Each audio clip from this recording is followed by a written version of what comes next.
We have a dog to escort us. One of the missions, setting up a tavern.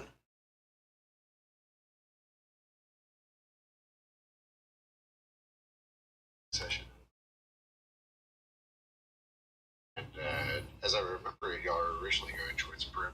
She stopped at Targos overnight. Keegan apparently has his husband Garrett lost on top of Calvin's cairn.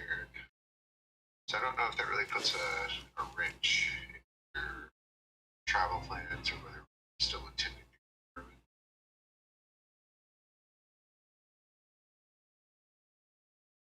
Remembering we're going to bring Shannon.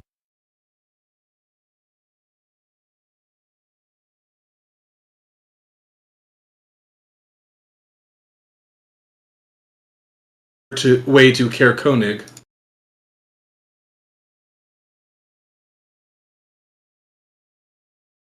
And eventually we also want to stop by Goodmead, I believe the place is called. And you still have the issue with the missing speaker at Cara Denable.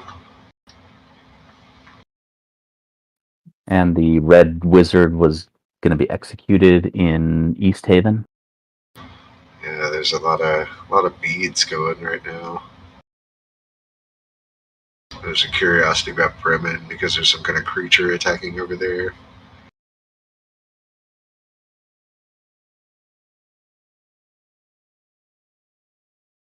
So really, it's up to y'all four in terms of what direction you want to steer the ship today.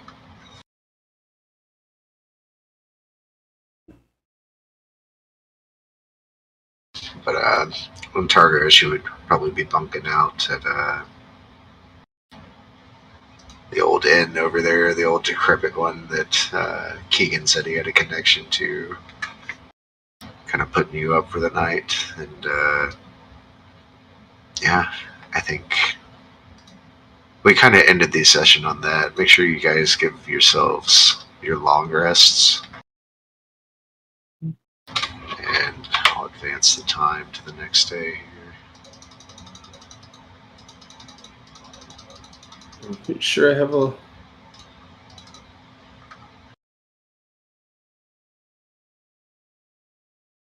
Just in case, I'll take that. About the only people that have anything are me and Waldron, where I tried to attack the thing on his chest and it hurt both of us. I think that's pretty much the only thing we actually used out of all of our stuff. Oh, you're not even late. You're like 2 minutes. That's totally tolerable. Good shit.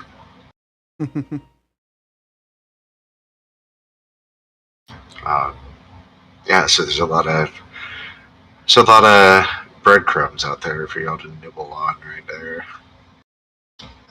If we have the intention of going to Bryn Shander, you can certainly make your way there. It'll be about an hour wait unless you head out at about 8 or so. It's a 2-hour trek to get there, and you get there right when the gates are opening. Yeah.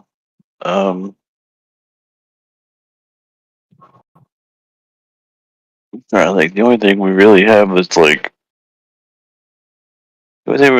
time sensitive seems to be the wizard getting executed, which I think we somewhat agreed on that none of us really had a reason to care about. Certainly, you could make your stop in Bryn Shander and then head over to East Haven for the fireworks that night.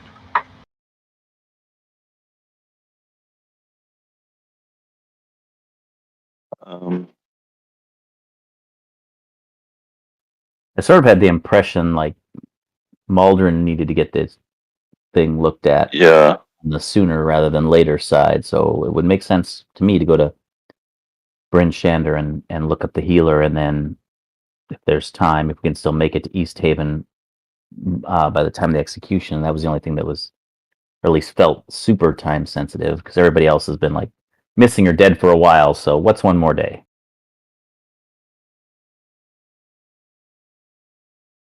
I agree. Yeah, it's kind of important that when we get there, we're fully able to act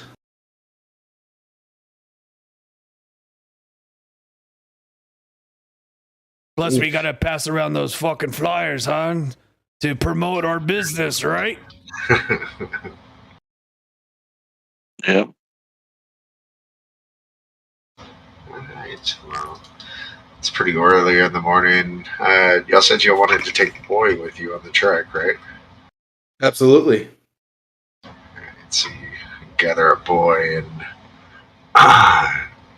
probably Keegan gives you, I don't know, his favorite treats, a little bag of treats, and some kind of lead or harness to walk him on.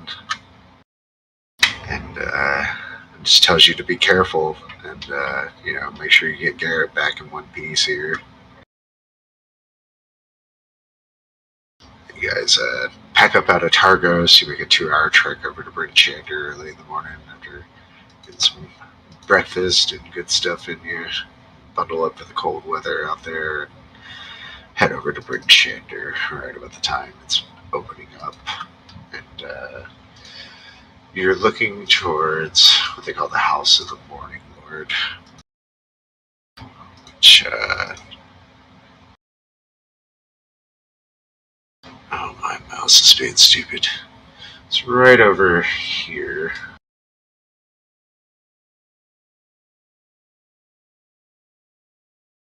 In Bryn Shander. Really elongated building. It almost looks like a house when you approach it. Kind of with some expeditious intent of getting him in there. It's modest, homely looking from the outside, but as you go in, there's probably a few quiet people that are in their own way, kind of digging through their sermons and their blessings towards Amentoire here. Maybe a handful. We're talking like less than 6. And towards the front, you see this this older female type of figure. She's very matronly looking, and she's kind of leading them in service up at the front. She looks to be either a cleric or some kind of healer of the type, just by her visage. She's got a almost air of peacefulness around her. Okay. As y'all are coming in here, she's probably wrapping up the last of her sermon. You catch the last few minutes of it. She goes around and makes some how do you do's with the congregation here, and locks eyes with all of you coming in. What do y'all do? Maldrum will approach. My good lady, I noticed you're a more of the healer department. Do you know or can you assist me in my predicament? She looks at you and goes, it depends on what your predicament is, but I can do my hardest if it is to lend help. How do I put this? I seem to have something inside of me, festering, more like a boil, if you would call that, but a boil that moves. Boil that moves. Can you? Well, this should be retired to somewhere more private. Yeah. You guys want to, I guess, come with me to maybe get a diagnosis on this goddamn thing? Yep. Yeah, they're with me. They're my friends or close family relatives. She says, if they're interested, kind of leads you to an off room over here. She says, okay, what exactly is the problem? I'll unclip my shoulder, my chest armor. Excuse me, and then that comes down, and then I kind of split my beard in half. I go, there it is, bare chest and all. you can see by the look on her face that she's like highly repulsed, like kind of taken aback. Oof. I can try. I do require that a small donation be made towards Amentoire, you must understand. Oh yeah, of course. And I reach in my bag. Let me check. How much do I have? Let's see. Ba. Well, I got oh, he's just like shit. Fuck. Oh, I got some geostones. They're worth about 50 gold each. So, Did we not convert those into gold already? oh, did we? Yeah, I want to assume that y'all did when you were in Tourmaline. Oh, okay. I'll give her 20 gold pieces. Oh, that's generous. It seems generous, but you must know that you are in the blessing of Mother of Amantoir. The minimum donation for the spell I require to exercise this comes with a price tag of 50 gold. Wait, 50 gold? Sir, I don't know if you know this, but your condition does not bode well. It seems to be, in this one's opinion, some kind of medical disease.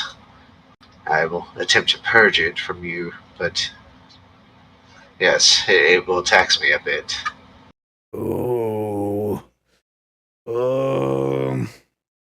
So that, out of character, the whole thing is, it costs 25 gold in Icewind Dale to get a level 1 cast. It costs 50 to get a level 2 cast. Oh shit. Well,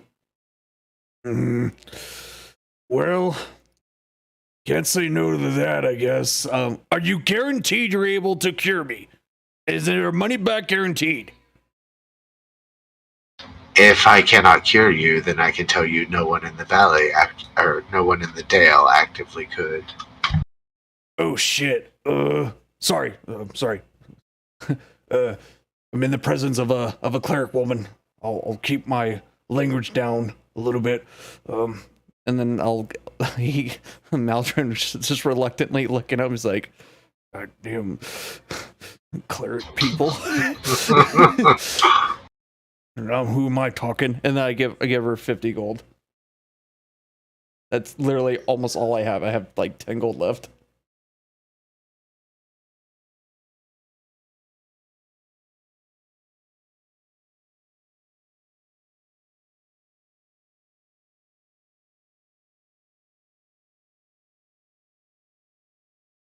All right.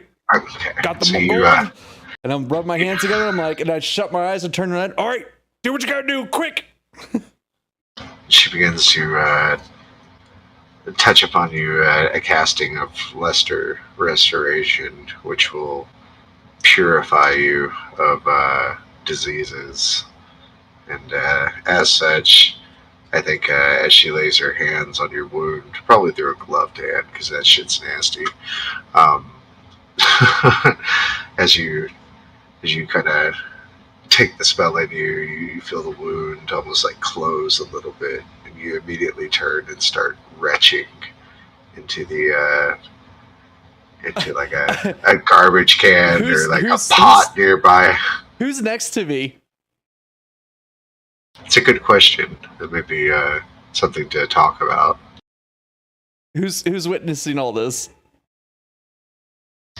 Who would be in the room? I'm standing as far away from this as possible. I'm not going to get any of whatever this is on my clothing. You swear it's wriggling in the basket. It looks like just a bunch of tadpoles are coming out of him. I was gonna say, like, I was gonna like grab someone's hand and like, hold my hand, man. Hold my beard.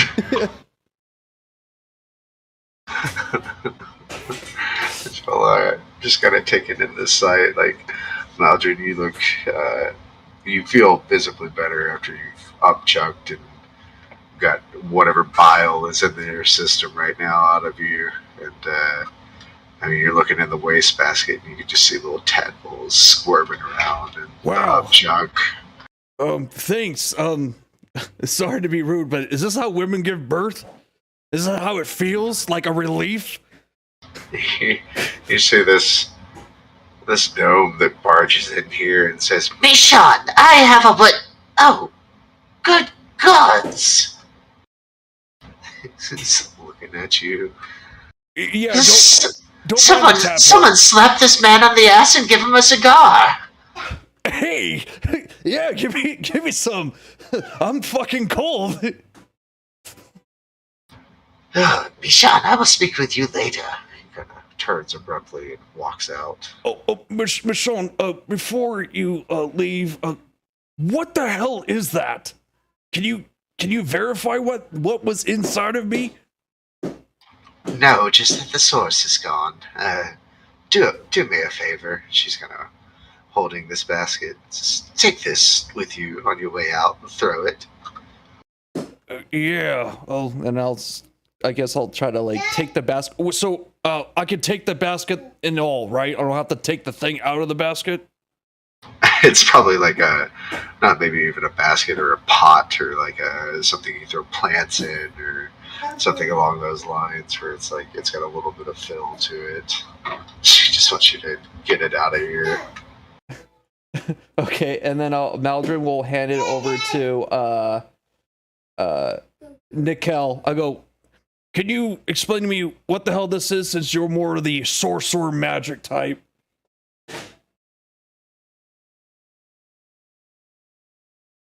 I was gonna say I wanted to look over it to see if maybe, like, we could see what the hell it is.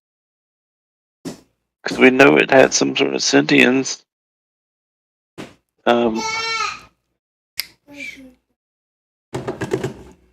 It doesn't look like anything is wriggling in there anymore. Whatever magics have purged this from his body have also kind of terminated what was swimming inside of him.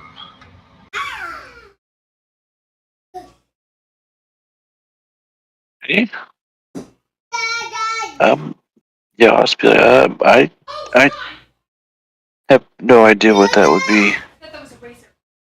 I don't really want anything to do with it.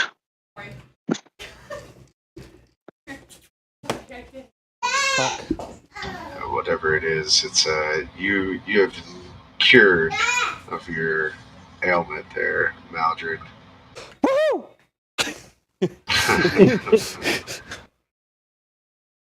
Out of character, I think I know what it is, but Yeah, I do. I definitely know what it is.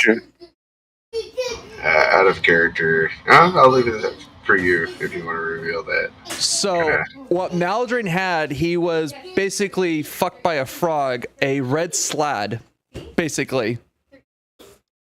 Yeah, that's what I thought it was. He's had basically had some frog mummy issues. But you're 50 gold down the drain, but you feel a lot healthier. So you feel a lot better about your long-term outlook at this point. Question, out of character. How long did I had left before Chestburster comes out? What did it say, 2 months, I think? Oh, so I just knocked it out right away. Okay, good. Yeah, I mean, it's one of those, like, I've had characters hold on to it and they never tell. And then, like, all of a sudden they're just walking with their friends in an adventure and, like, their friend dies and a giant slad comes out and starts attacking the party. And that's pretty lol. Like, that's pretty fucking funny. So That's pretty funny, but I was like, screw it. Because I'm assuming I'm sharing the room with these guys. I'm like, oh, they're probably going to ask about it.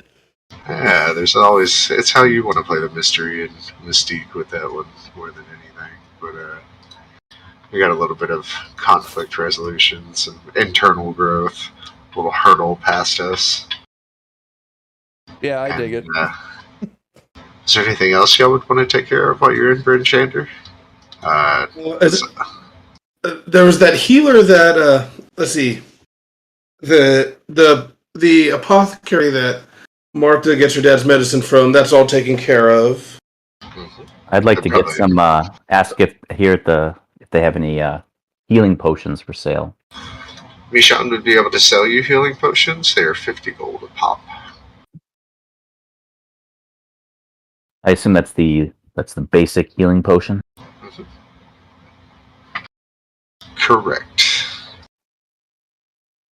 I think it would be good. I don't know if we have any group funds, but it might be good to have one or two on hand because when we faced that moose, Maldrin got taken out, and it would have been good to have one in that situation. You see, we still have.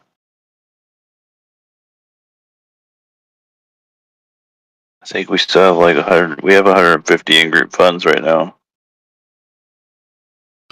And enough to buy at least one, if not two or three. That's really on y'all's end. I was thinking 2, and maybe a couple of our more rangy fighters, like Nikel and Rowan, holding on to them, 1 each, in an emergency. Okay, yeah, because for myself, I've got second wind, so I can do some quick. As long as I'm not down, I can do some quick healing on the fly. Yeah, I think these are probably more of situations where Maldron goes down again. That way y'all aren't spending 8 hours babysitting someone as they come conscious again. Yeah. I'd say probably if we have 150, so I'd say get 2, so we're not spending everything. Would probably make sense. And then it's just a matter of who holds them. So let's drop the 100 gold and pick up 2 healing potions. Question: how is the Bryn Shatter town as a whole? How's like the morale? Is it more the same as back at the other town?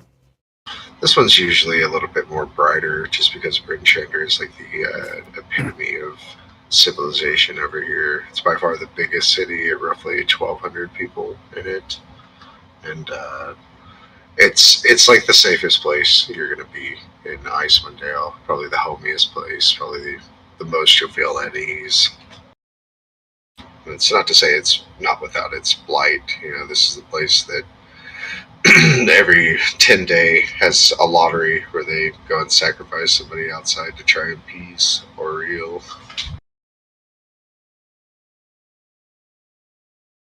Be able to find more like shops that would have more stuff here. Absolutely. Almost everything on that merchant list would be. Try your mic out. I don't even see it lighting up right now.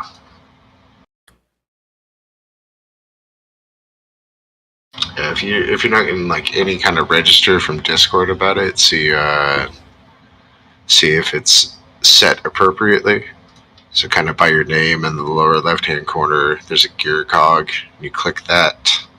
Under app settings, there's voice and video.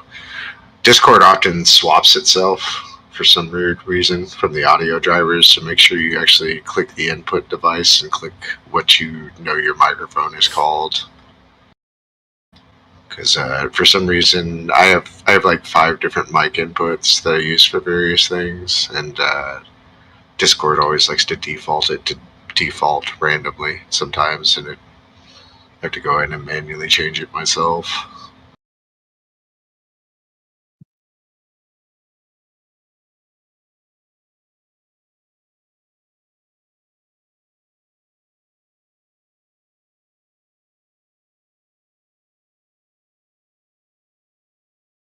Is your mic plugged in?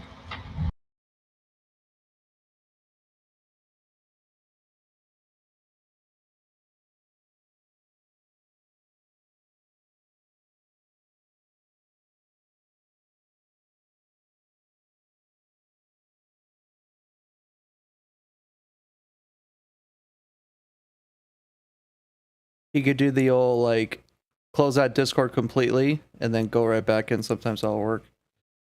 Yeah, some people have to force close it and open it.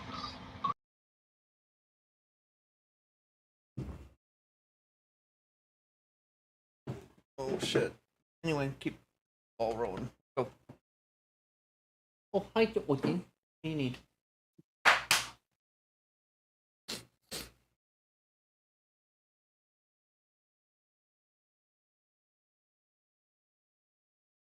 Okay, so just to make sure, I'd be able to find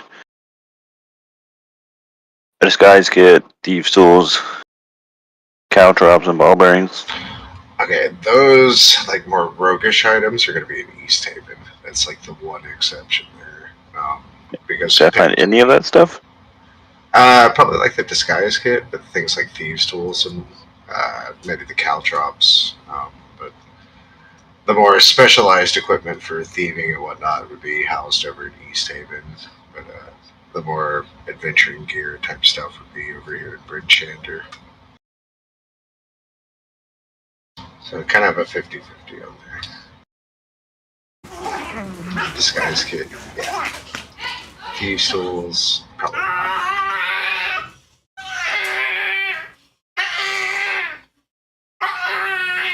Hey, The Red Wizards are calling you. He's in East Haven. I will go ahead and buy a disguise kit then. The ball bearings and caltrops, either of those? I'd say you'd be able to find ball bearings and caltrops.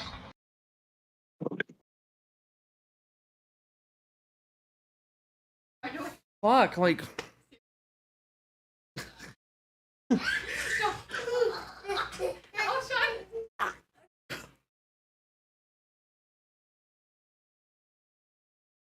He's fine, but he just wanted love and he's limping. Hey, Apollo, question. Every time, I don't know, for some reason, it's saying I still have concentration up for guidance. How do I get rid of it? I just need to turn that off. It's like me pulling your token down. And Yeah, it's been like that for like the past like 3 sessions. Like, how do I get rid of it? That's just me forgetting to turn it off. Okay, for sure. All right, thank you. This is bugging me. I was like, what the hell? Why do I have concentration? Yeah, sometimes my status tracker is a little bit overeager. You still have the price list right there, Nickel? Yeah. Okay, cool. Also, could I find a block and tackle? Yeah, I would say so. Okay, I think that's all I'm buying. I think that's all I'm buying. Yeah, it'd be hard to find a block and tackle. That's easy construction stuff right there.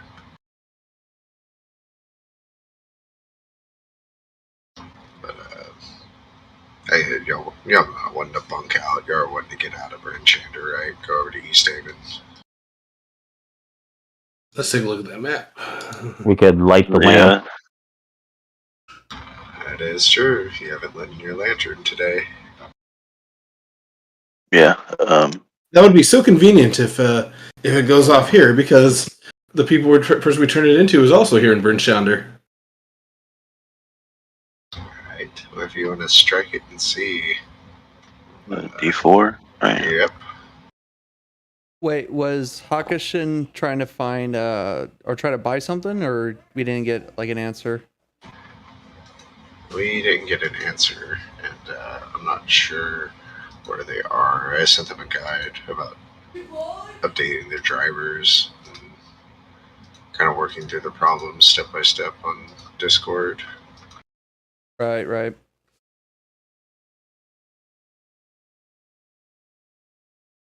Man, Nikel, you just keep with those ones on the D4. So I'm never going to roll the... I'm assuming we need a 4 based on what I've rolled so far. This is never going to happen.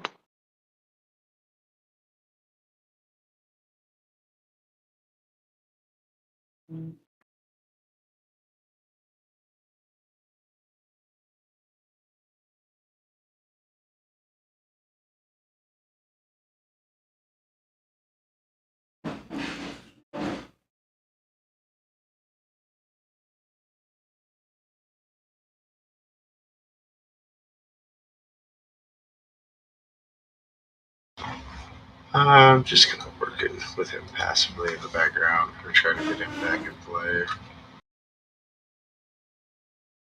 But, I'm sorry. I kind of lost my train of thought there.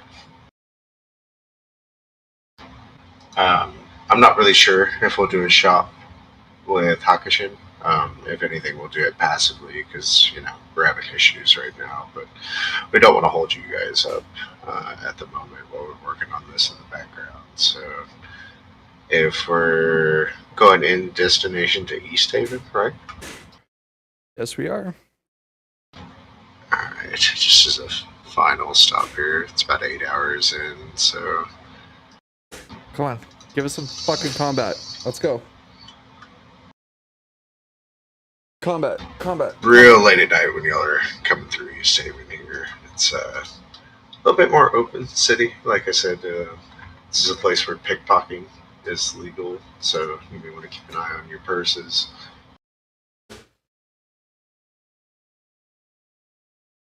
Yeah, Rajan, don't pickpocket my ass. Mine is within. Mine is difficult to pickpocket as it is within my upper coat pocket. Like it's inside. It's literally close to my vest.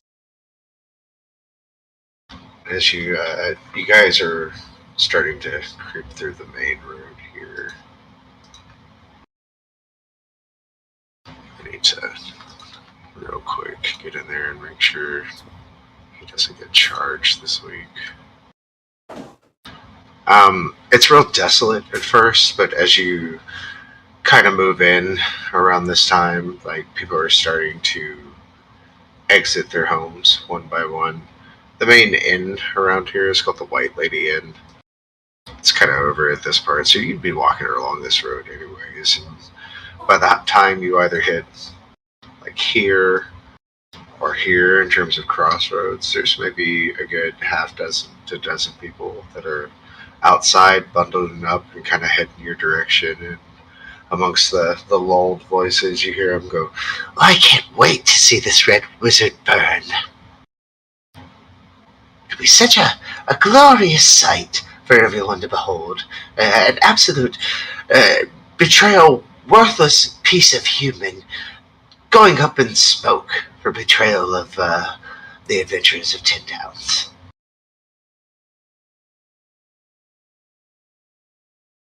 What did she say? something about burning a wizard that betrayed people in 10 Towns. Yeah, don't you remember back in the other town they were saying they were gonna burn someone? Yeah, was that happening here in East Haven? Because it was one of the red wizards. Oh wait, I think I heard you say something. Yeah, Hakushin? it's very faint. Okay, you have a microphone. It just sounds like you're sitting on it right now. Like I see you lighting up. Occasionally, I hear something.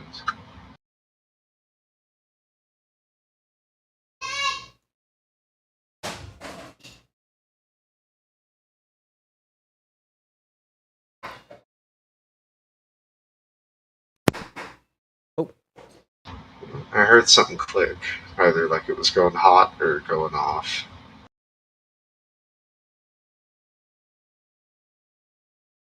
Hello? Yes. Oh, there he is. Dude. Oh my god.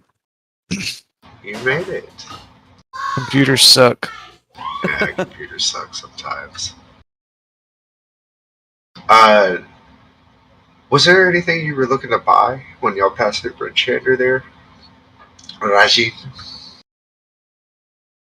Real quick, let me get an add to the game, or a link to the game. I'm sorry. Yeah, absolutely. Post that. Come on, man.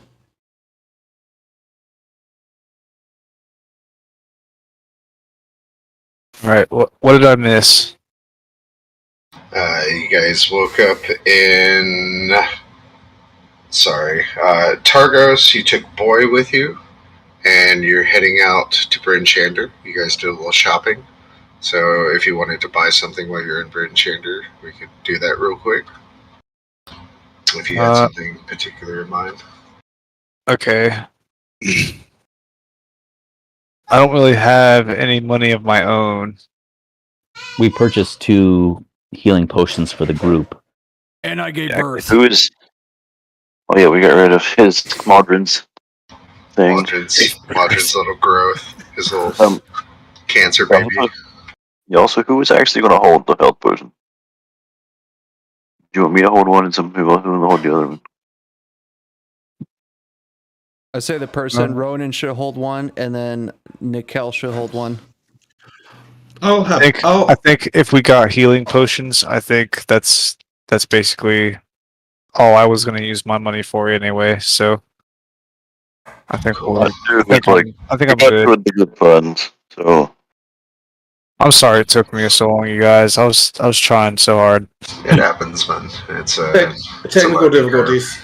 Yeah, it happens. So you guys, after your little shopping spree, made it over to East Haven. It's real late at night around here, and as you're pressing into the town, a little bit of a crowd is forming behind you, and they're talking about how glorious it's going to be to see this wizard go up in flames.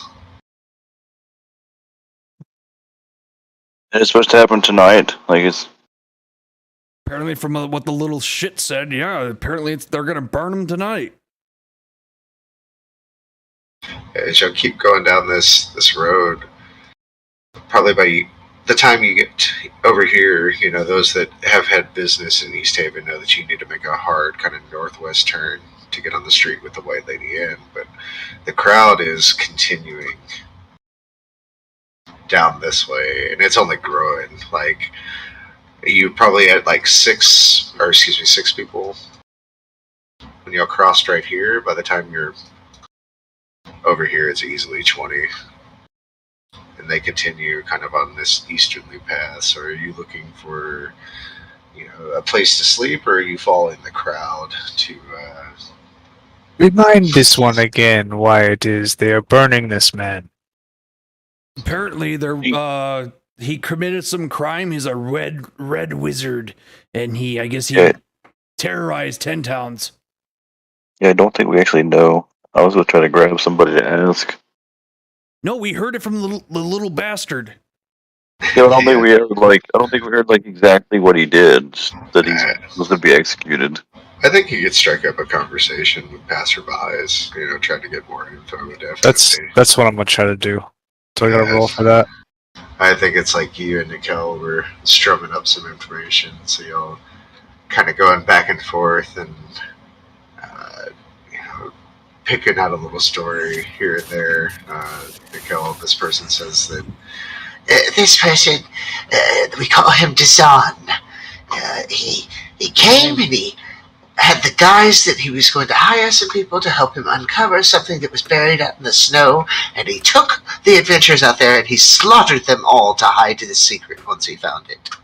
He tried to sneak back into here to get supplies with a disguise on him, but we recognized him.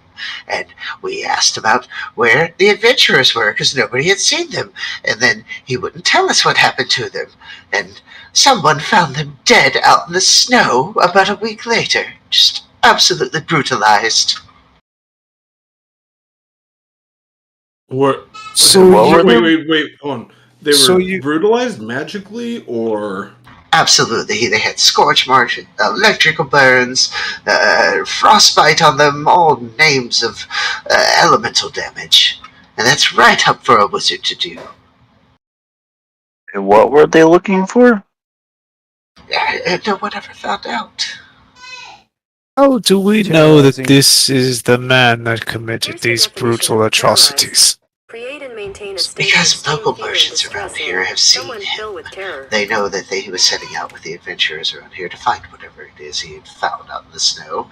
And they sold supplies to him. When he came back in under the guise that he was trying to use, and one of the merchants saw through it, he called attention to the individual and he was promptly arrested. I heard one of the adventuring parties, or one of the members, had ties to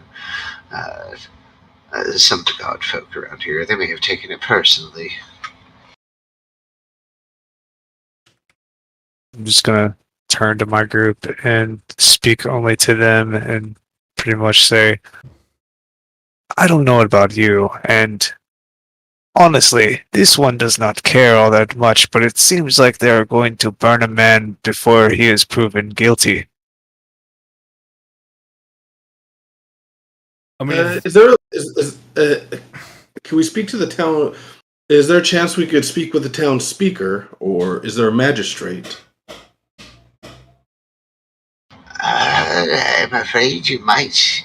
They kind of upturn, especially if you're speaking to like the people of the common folk. They go, "Why would you put a petition on this man's behalf? He's a terrible person. Slaughtered 5 innocent people, and for what? To keep a secret." It is not to petition against him. We just want to be proud of our accomplishments when we burn the man to death. You're on the right place. It should be taking place on the hour.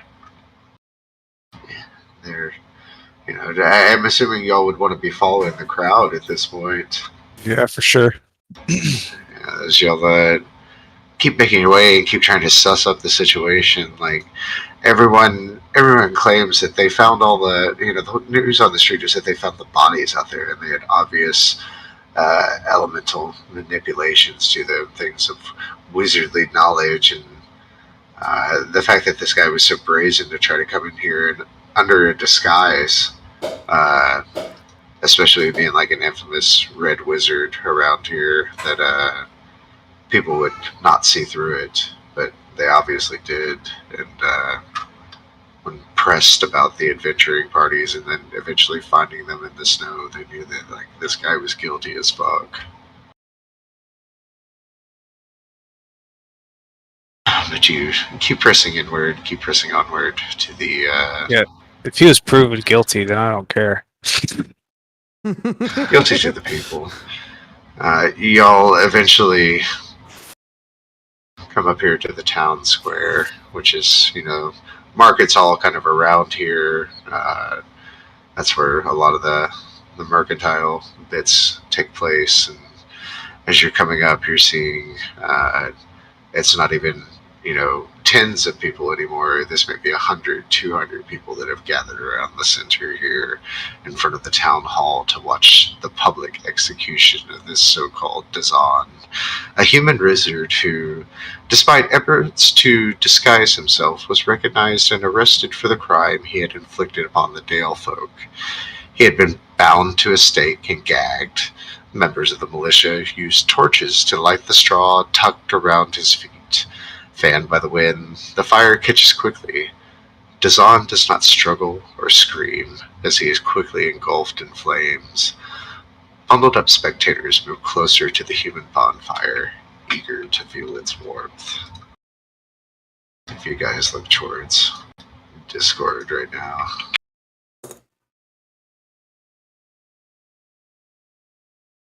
Oh, what a magnificent fire. And he's not struggling anything? He's not even flinching, moving, screaming. How far away? Can we do like a perception check to see if there's anything fishy about this? If anything, nothing looks. The whole scene is just kind of surreal. It's a really off thing, taking it in, especially without the movement. They're burning a man alive, so yeah, it's kind of off. Yeah, it's not sunny in Philadelphia right now. Oh well, more so. The fact that this guy isn't screaming, isn't flinching. Do we hear any kind of language being spoken? Nothing. He was gagged when he was up there before he was lit on fire. So, how far away from him are we? Are we within 30 feet? Yeah, I would say so. I want to before they start burning. I want to telepathic link with him. Okay. Let me pull up something real quick. It just happens. There's no saving thing. It just happens. He gets warning, but it happens. Okay, you're doing the surface then? No, it's aberrant mind stuff. I can establish a telepathic link with somebody. Gotcha. It's I keep forgetting about you. I don't get thoughts. I can communicate. So he could just ignore me if he wants. But I think more than anything,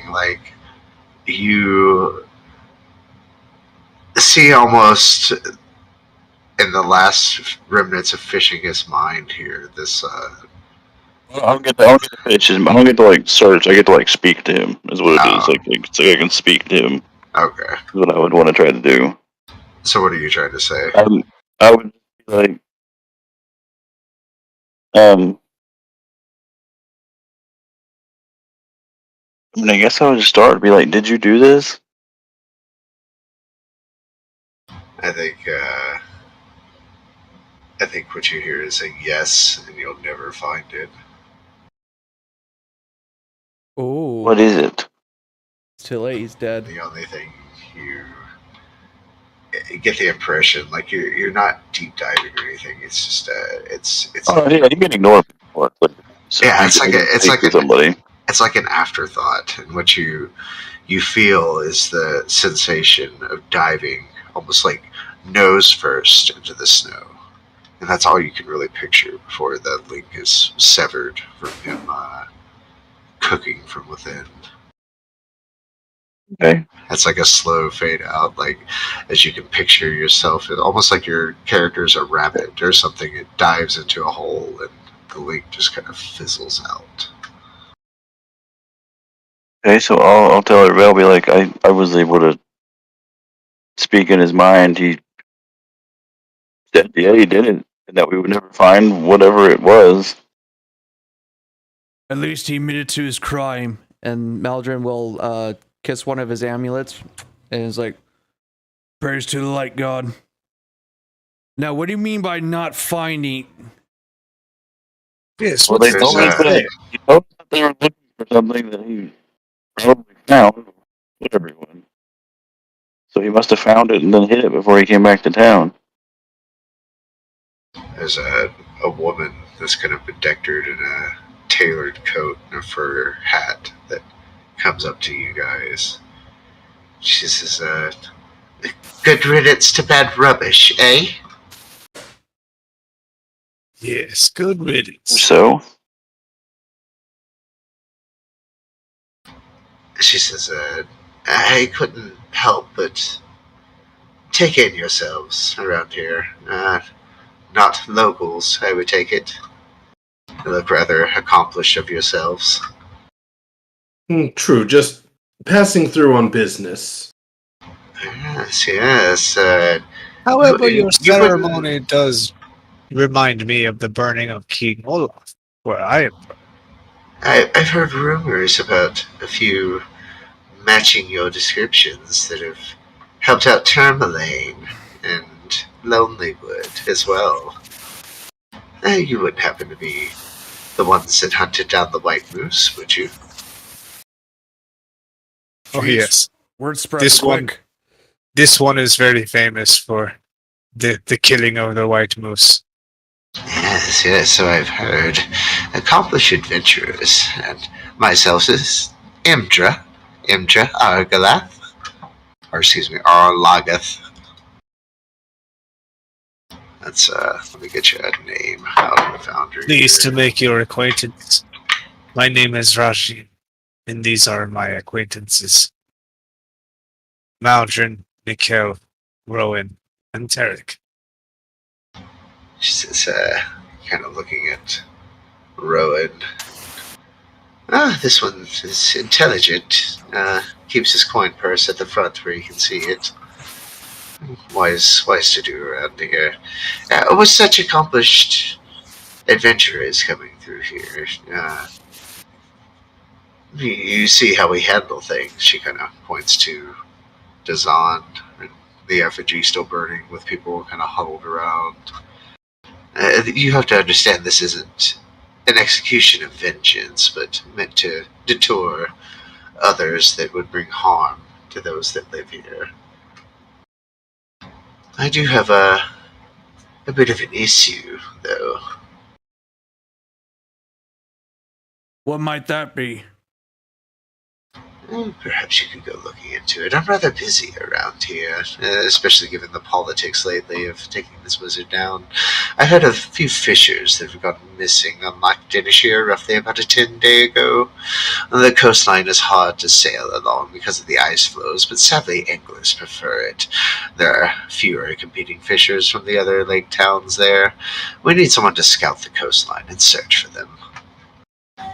If you have an interest in our scorched individual here, perhaps I could offer you a possession or two of his in exchange for looking into this for me.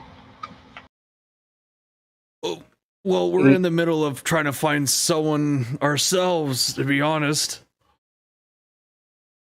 When you say coastline, do you mean the Sea of Moving, or? No.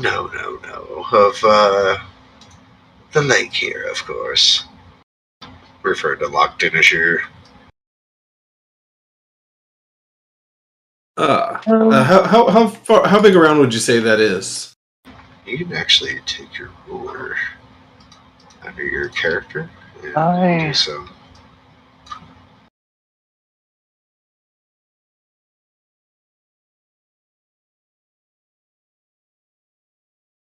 I don't know what I just did there. You got like about 10 miles at least, probably top to bottom. Get rid of these things. Here, I'll grab them. Imdra, do you happen to find a man? And I'll try to describe the missing person with the dogs, and if you saw any bunch of these dogs with him. I kind of forgot his name. But what was his name again that we were supposed to find? You're looking for Barrett or Garrett? Excuse me. Yes. Garrett with a G.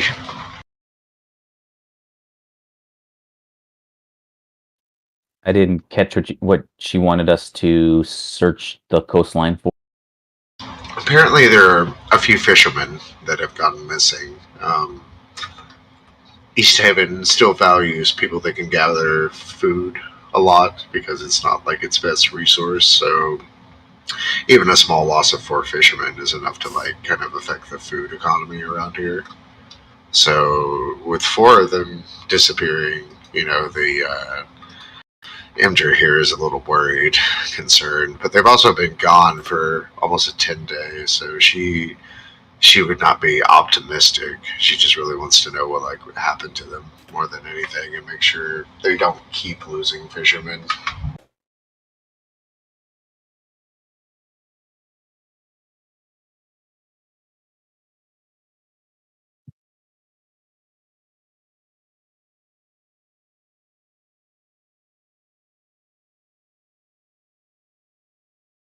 But yeah, do you happen to know a person named Garrett, and he had a bunch of little dogs like this one named Boy? Did he pass by here?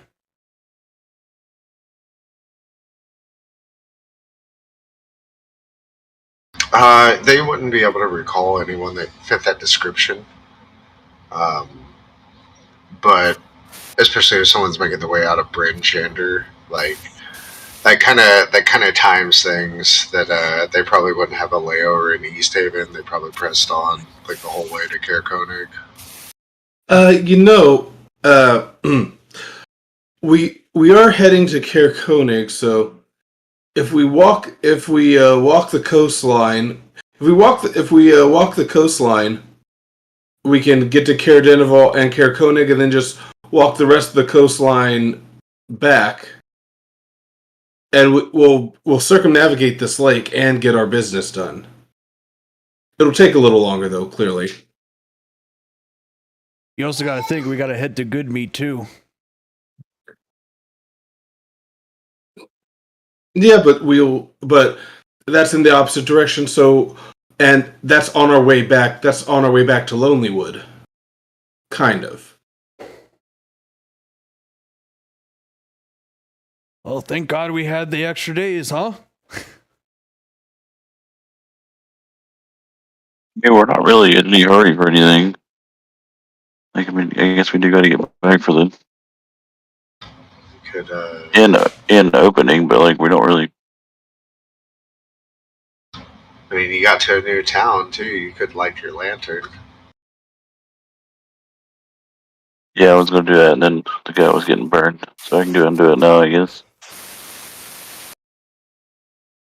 Get a high roll. There. There we go, finally. You are walking through the streets and kind of trying to pick up a bead, pick up anything, and it kind of hits you at the moment to strike the lantern. And almost as you light it, and it produces this bright green flame, you hear someone yelling over the wind. Damn you, Orion! And damn your demons of trickery that come through here through the wind! Oh, not the You Chukongas. see this woman that's wearing like a leather overcoat with thick fur underneath. And she's standing in like simple slippers out in the cold weather here. The house to her, or excuse me, the window to her house is swung open. And she's shaking her fist at the wind. As she turns her face towards you, she's almost cockeyed, like one of her eyes is just wonky and googly and kind of going off to the side here. And she goes, You better watch out for that damned wind that came through here. Stole me plates and me cutlery. Ooh.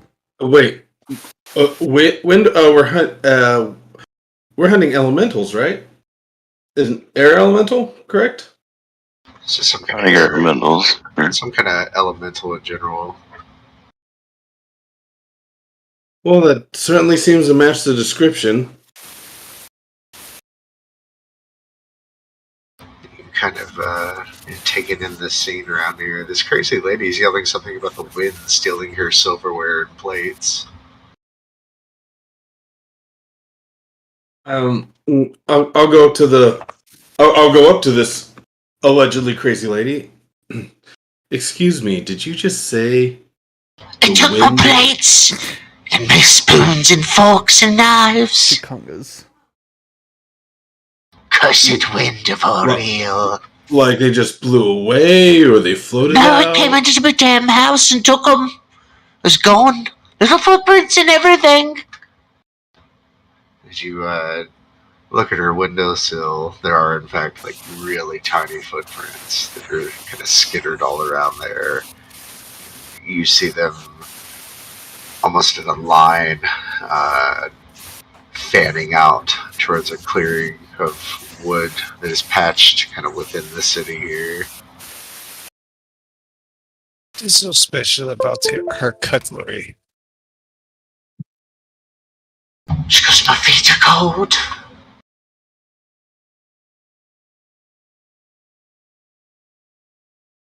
We like check out her house. She goes into the door frame. She goes, You best be watching your socks or she's gonna come and take them next. she slams the door. Damned it, wind! You hear her scream as she walks towards the window and closes it. Let's not bother the old woman. I think we got plenty enough evidence that these little bastards took her plate. Supposed to like find one.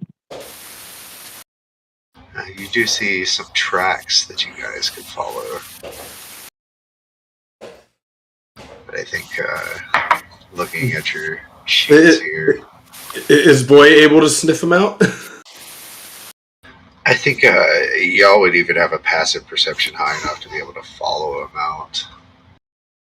And it's probably a good, 5-10 minute walk when you're in these bit of clearing. It's almost like a small garden that's inside East Haven. And as you encroach upon there's almost like a clearing in the trees towards the center that you walk upon. And this is what you see in the snow here.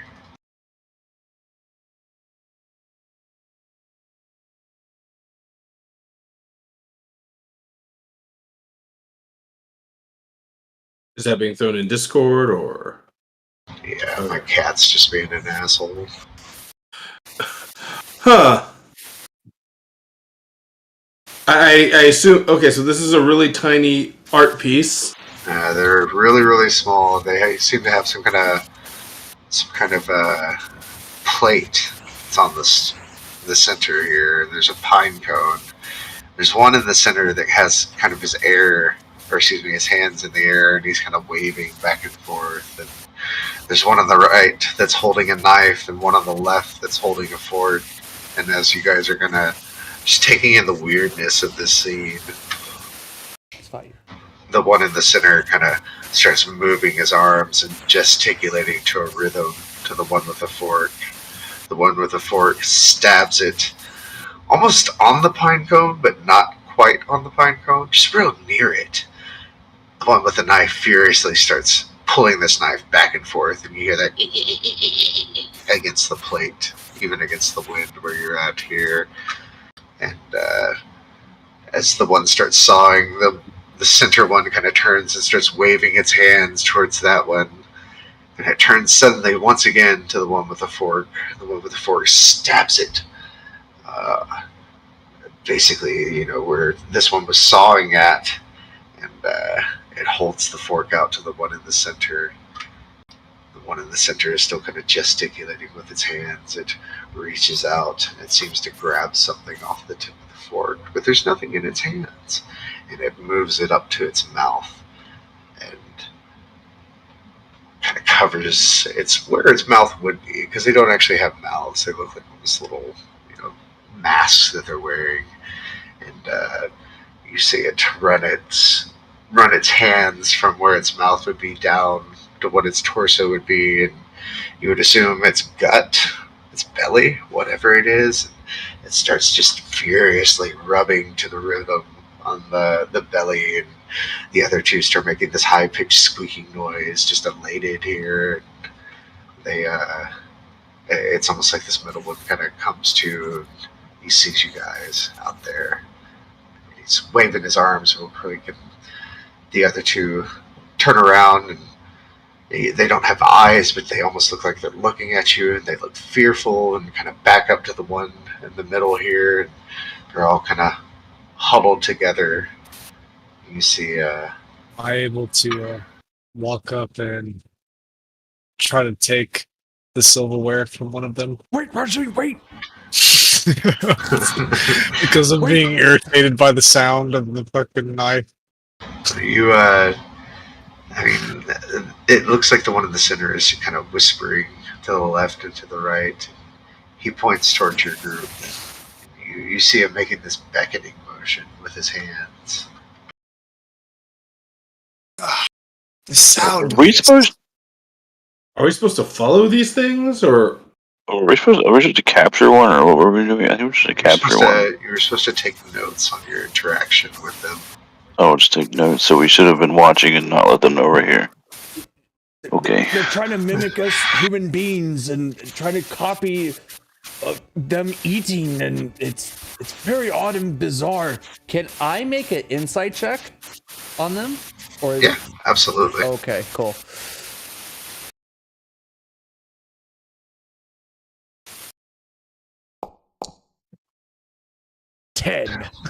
That's still a good insight. Like you have a pretty good grasp of what they were pantomiming here. Like it looks like they were eating the pine cone and like stabbing the pine cone, knifing, sawing at the pine cone, but they didn't actually touch the pine cone at all. They didn't actually pull any spines off of it or anything. It's just like they have the concept, but they don't have the concept. And now that they've kind of taken their attention away from the little fun game they're doing, they've seen you guys approach, and one of them, after some hesitation, is beckoning. Rajin, whatever you do, just stop. First of all, if what that crazy old bat's saying is true, there could be remnants of the Ariel. And the thing is, that woman back at that temple scared the fuck out of me. So, just chill out. The old lady wants her cutlery back. I understand. The old coon can wait. Just chill out. If they do something, we'll be ready. Fine. Do as you must. But I'm telling you, this isn't good. So they're She probably has a very funny feeling running up his spine right now. they're probably a good 20, 30 feet away from you right now. Guys, spread out. Kind of fan out. Kind of like a serpentine type of thing going on here. As you guys fan out, it's kind of like the one in the center is keeping an eye on the two center people, and the one on either side is keeping an eye on either of y'all. And are y'all starting to approach? Yeah, I'll follow I'll follow this thing. I'm very curious what these creatures are even doing. So as you guys start to approach, as you take like the first step or two, a flurry of activity. The center one, he's gesticulating in an even more rapid pattern at this point. He's doing his little hula hoop voodoo dance on this plate. You can almost hear him squeaking at each other. He's furiously pointing at the one with the fork and making like this down motion and telling the other one, like with the other finger up, that's this waiting motion. And as you guys start to approach, the one with the fork stabs down onto the plate near the pine cone, but not actually on it. The one with the knife furiously starts sawing back and forth for a few seconds. And then once again, the one with the fork kind of scrapes it against the bottom of the plate and takes another stab down hard on it. And you guys are maybe within 5 feet now. As it turns around in a brisk 180 degrees. The other two are dancing around it. You can see that this little spirit has the very tip of the fork that's kind of outstretched as you're starting to approach here, and its little hands are just shaking. This fork is bobbing up and down with nothing on the end of it, but outstretched towards you, not in a hostile emotion, but almost pantomiming what it had done before. As you start to approach here, what do you do? I'm going to stealth mode. Oh shit! What was that? Oh my I go god! stealth. They've already kind of seen you, so you'd have to like get cover at this point. You'd have to break line of sight to stealth from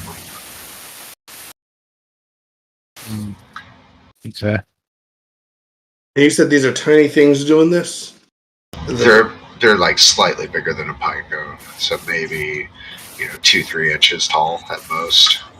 Okay, and you said they're taking the fork and pointing it towards us. Kind of like after they saw it at this imaginary pine cone. He has, if you can picture, he doesn't have the tine end. He has the handle end, right? He's got the very tippy end of the handle end, just holding on to the back of the spoon there, or the back of the fork. And he's got the tines held outward towards the group as it's approaching, almost as if he's holding out a present to you or something. I'm gonna do that thing you do with toddlers, where I reach down and take invisible food off the end of the fork. They squeal with delight when you do this, and they kind of hold their little hands up to where their mouths would be, and they're all kind of doing this little tiptoe dance, just this rapid pattern of their feet, just anticipating and just bobbing up and down in the snow. They're absolutely curious, and they're almost looking at you with an inquisitive nature, like, what are you doing?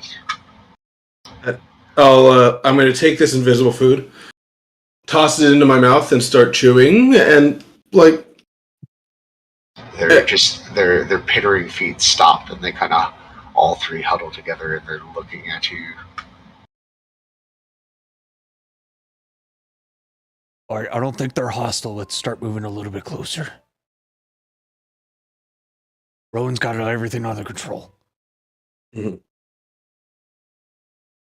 Rajin's just kind of looking at Rowan. What in the world did you eat? What do you do after you pop it in your mouth? I chew it, smile, and rub my stomach. They freak the fuck out. Oh They're my like, god.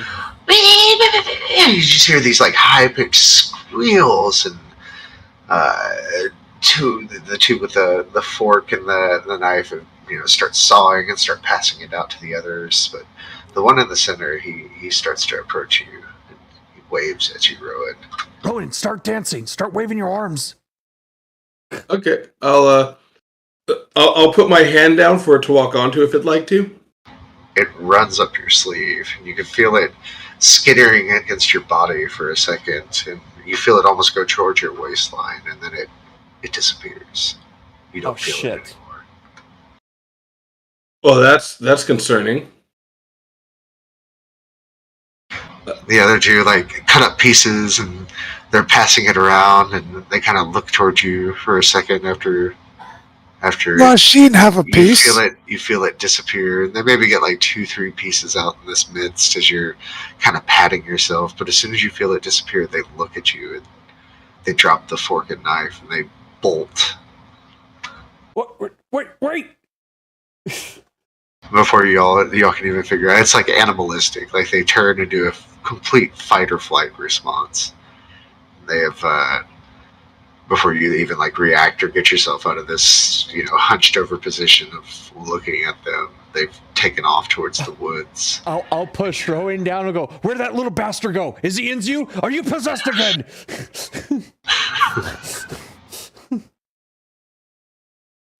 Get off me! No, I'm not possessed, but I have absolutely no idea where it went. And I'm just gonna keep patting myself around. I'm also gonna check my wallet, or not check my wallet, check my coin purse. Is it still there? Yeah, everything is on you. You just don't know where this thing is anymore.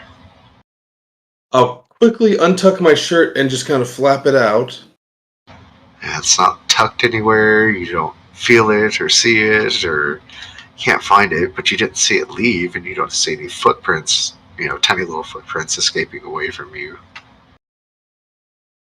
Rasheen is just gonna pick up the knife and fork and plate, and he's just so this is the treasure we were seeking. And he's just gonna stick it all in his bag. Fuck.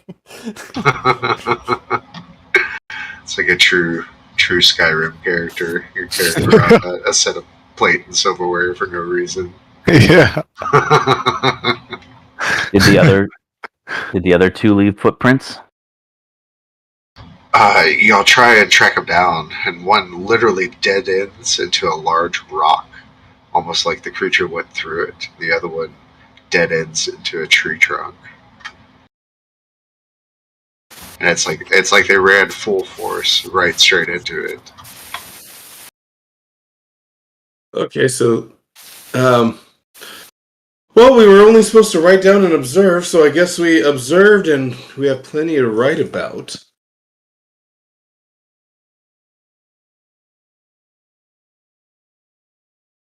Just curious what other things they took.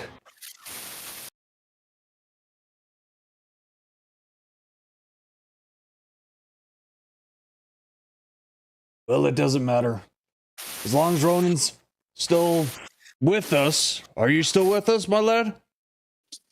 Yeah, no, there's nothing going on with me. I'm just thoroughly confused. I think we're all our buddy.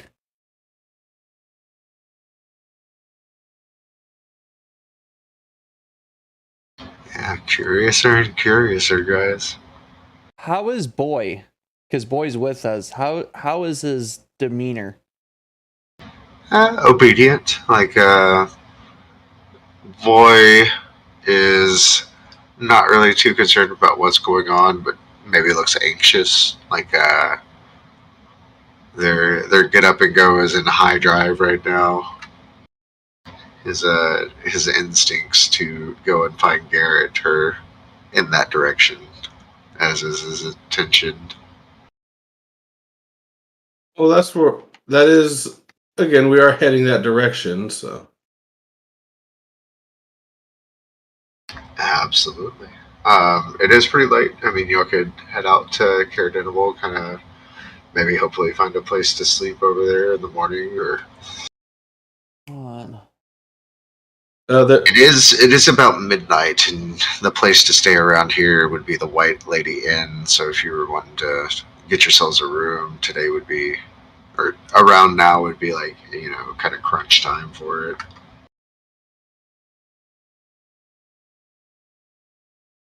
You said it's midnight? Yeah, it's almost close to midnight by the time y'all arrived in East Haven, and we watched the spectacle go on, and we've talked to Indra here about the missing fishermen. Like it's bedtime.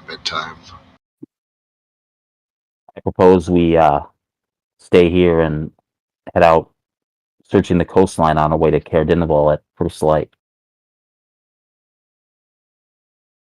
Agreed. Sounds good to me. Alright, so y'all make your way over to the White Lady Inn in the area, and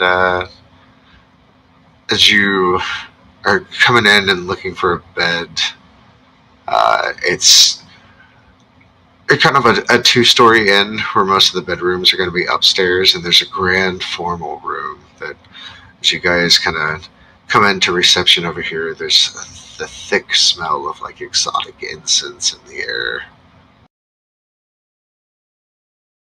And as we're looking around here, Come on. It smells like cigarettes and weed in here. there is a small halfling that obviously is male by his little bit of fuzz and scruff that he's got on him, and he kind of saunters over to y'all and goes, Oh, ho, ho, ho! The name is Ronaldo, and I am the proprietor here. You are just in time for tonight's seance. Will you be needing a room? Seance? Yes. Part of the entertainment that we offer here. I just need to get your room payments. We're talking 2 silver each between the a lot of you here. That would be 1 gold. Yes. We are definitely interested in rooms, but Please, this one please. seems very interested in your seance. Yes. he kind of takes the room and gives you a key and a flurry of action here. He goes, You're just in time. Follow me. he kind of pushes open these 2 doors, and this thick wad of incense just comes out wafting. It's almost like a miasma that just pours out of the room here. You look into this room, and there are multicolored lamps and silks that are hung from the rafters, and the light from several candles illuminates a circle of uncomfortable-looking guests sitting cross-legged on the floor. Ronaldo pushes back the sleeves of his robe, raises his hands, closes his eyes, and intones, Lady who watches from the lake, come to us in our darkest hour. Tell us what you have seen. Rajin is sitting on the floor with him and doing like a bow, kind of like a ritual kind of thing where he keeps bowing up and down. He says, "Oh, Lady of the Lake, please bring us your wishes." and they kind of lead you all to sit around this semicircle of perhaps the most frightening or appalled-looking guest around here, and tells you all, Yes, you must join hands. We must see if we can make a connection with the lady tonight. and as some of you, maybe against your will, sit down, and some of you are totally into this scene, you kind of lock hands with the strangers around you, and I need everyone here to make a persuasion check, just to see how open your character is to speaking with a lady tonight. Persuasion check? Yes, sir. This is a group check, so depending on how many pass fails we have here, Damn. we're down to 1. Oh, it wanted to be that 5 at first, though. Ronaldo once again kind of calls out to those. Lady who watches from the lake, come to us in our darkest hour. Tell us what you've seen. After a moment of silence, thick frost forms on the inside of the room's windows, turning them opaque, and the candles are snuffed out one by one. Ronaldo says, "The lady is here." He then turns to you all and says, "What would you ask of the white lady?" Do we get one question? I'm assuming I'm whispering to my group here. We do questions. This one can ask a lot of questions. I mean, if it's the lake, should we ask about the fissures? Yeah, that'd be good. That'd be good. One question between us all? Or one question each? Wait, don't ask that question. That might be the question. I'm sorry, that's great. Yeah. That's so legit, though. You have a few breadcrumbs. Like if she is truly at the lake would be Loch Denizens, and she may know everything from Carriconing all the way to East Haven. Y'all really don't know much about the history or the background or the lore behind this white lady. So the worst you can do is spitfire some questions. So is it one each or is it one for the group?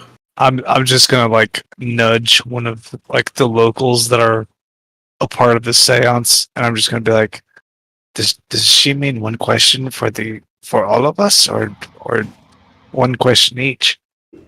This lady looks at you and goes, I don't really know what the hell is going on. I'm very drunk right now. Oh, God damn it. you're not really sure a quantifiable question. As a DM, I'm going to ask you, are you sure you want to try to get an answer with a question by asking a question? Shit. Oh, absolutely not. Fuck it, just ask about the people of the lake. That's it. Done deal, right? That seems like the most logical thing to ask. This one wants to know where the nearest elemental is, because this lantern seems to be not working at all. You ask it about elementals, and as you're looking, I was asking in the group. Oh, okay. I thought you were asking the lady. I'm sorry. I was asking the question of the moment is, what are we asking the lady? Yeah. Yep, my vote goes towards asking about the fissures that are missing. I also feel we should ask about the missing fishermen. As soon as you look towards the back, it's kind of like, well, Ronaldo is standing in front of this frosted window pane, right? And across one of the panes appears the letters MAUD. MAUD? Almost like someone was writing in the panes from the inside.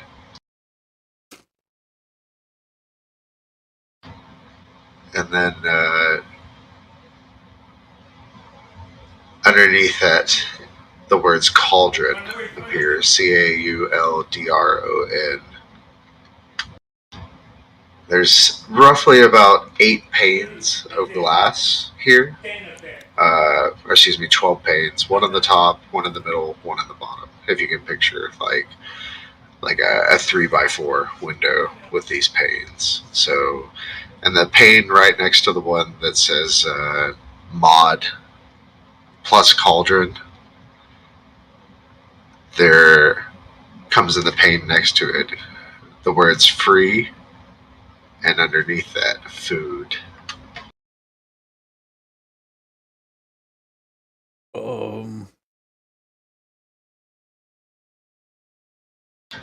Ronaldo is almost in a trance-like state. His eyes are rolled back and white in the back of his head, and he kind of sways and says, The lady has answered the question.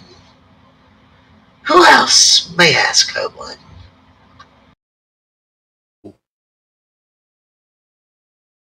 So she answered the question by giving us the words cauldron, food, and pain. It would have been in the first pane these words. Yeah, put it down, please. MAUD. And in the next run, Mod. It was Maud Cauldron Free Food. If I wrote it down correctly. Ronaldo then makes the assertion that the lady has answered the question and beckons another one from the audience.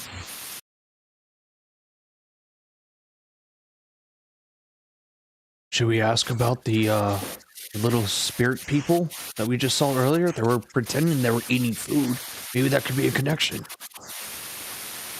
Ask about where the wizard hid, whatever the wizard hid. Yeah, that would be a good question too.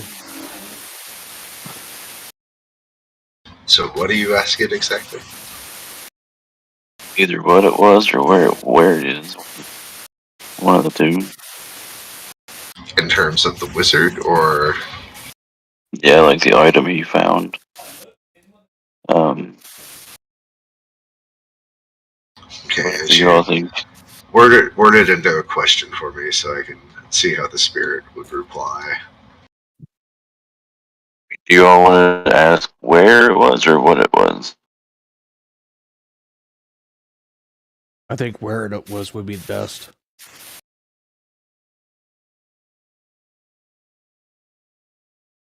I mean, I guess, like, where did the red wizard hide the item he found? So, and you know his name is Dazan from Emdra. She called him Dazan, D-Z-A-A-N, so you can even reference that name. And as you ask this question, there's an uncomfortable moment of silence, and then an audible gasp as the room looks towards the window pane and the sound of breaking glass, where one of these panels all of a sudden has broken. Oh, fuck. And there's not a sheet of glass on the inside, but rather it's all on the outside, as something has punched its way out. Ronaldo says, The lady does not wish to discuss this. Fascinating. there's an uncomfortable breeze in the air now.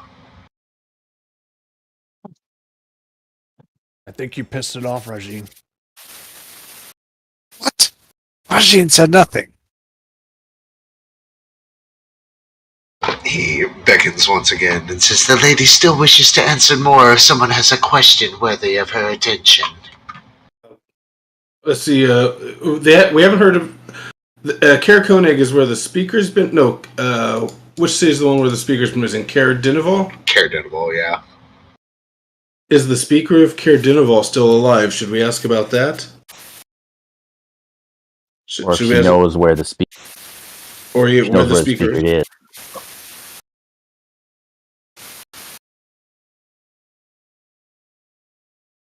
So you ask it about the speaker of Kaer Dineval?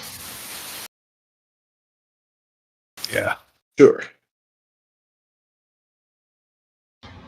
So in the first, or rather, I guess you've got two panes that have the kind of words, and then you've got a third pane with a hole in it. It kind of goes underneath the first two panes. Now you get two words. The first is devil. The second is cult. Great. And then in the final panel in big words, kind of in the upper left-hand corner, there's a B. And in the upper right-hand corner, taking up a quarter of the block is an A. And in the lower left, an S. And in the lower right, an E. S-E? Huh. E? Spelling out base, as in devil, cult, base.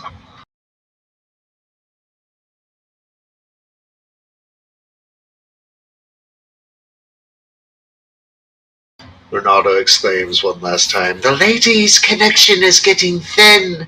She tells me she has but one more response to give.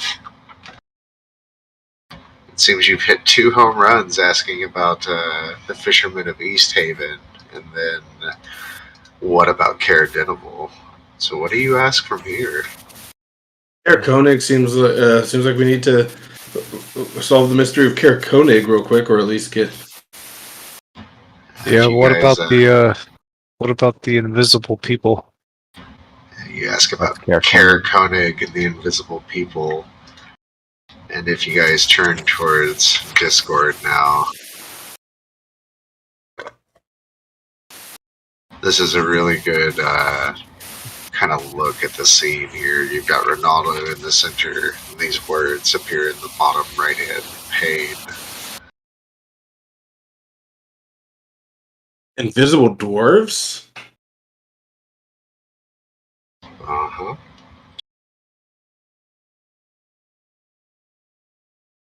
Ronaldo's eyes come back in, almost like a storm clearing out a port as day breaks.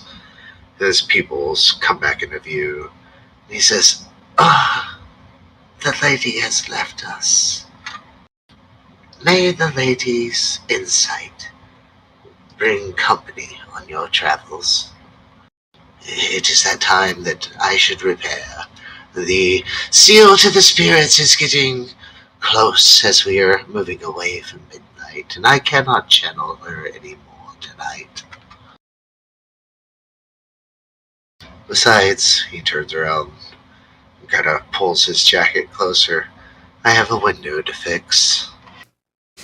That's funny.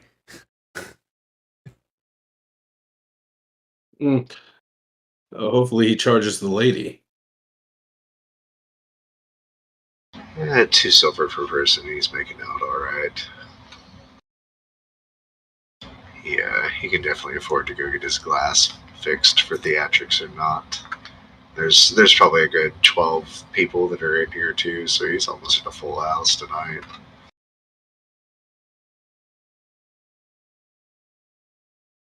So about like 80% that was in this seance were all fucking drunk and just watching a show while we ask questions then. Yeah, they're all like, Ooh, ah. One of them's like, "You must try this mead. It's a fantastic vintage." The other was like, "You must try this cheese. Some of the last in the Dale, I've heard." kind of a weird, eclectic mix of people here. It's like if people at Walmart got chic.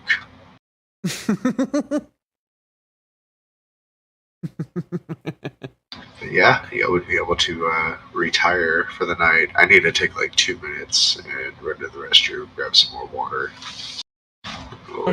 We'll pick up at the end of our long rest, I think. Cool. Yeah, sounds good to me.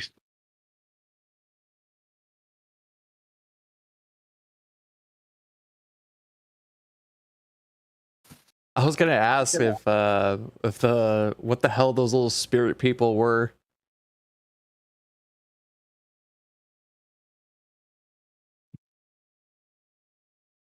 Maybe another elementals of some sort.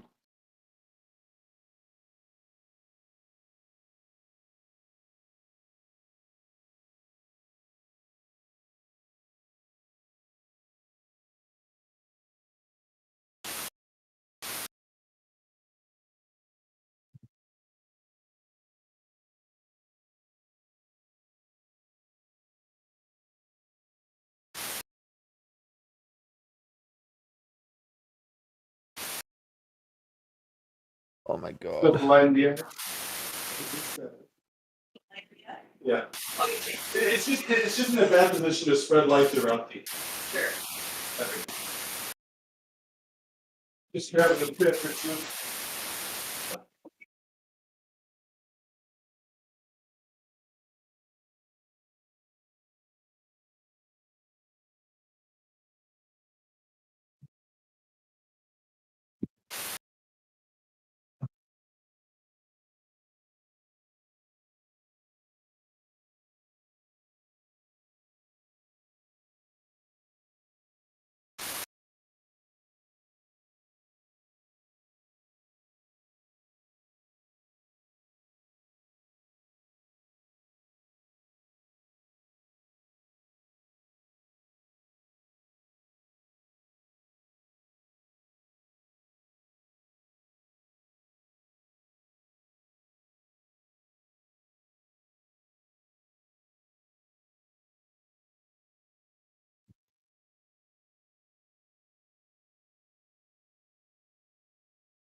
Your message if you're there, Raj.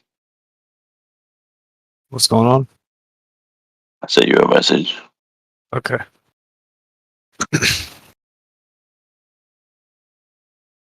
Yeah, I'm trying to write the notes down before we lose it next week if we don't make it.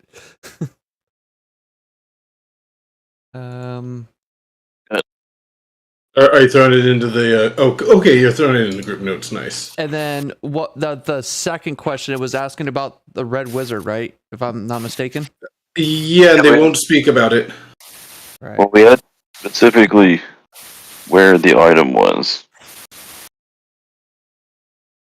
And he wanted clarification, so if we'd asked what the item was, we may have got a different response. But she, at least didn't want to talk about where it is.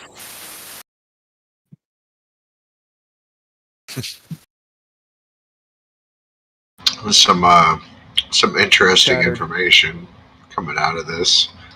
Shattered is a 2022 movie directed by Luis Prieto, starring Lily Krug, Cameron Monaghan, and Sasha Luss. So y'all come out of the other side. Make sure to give yourselves your long rest. Get your resources back.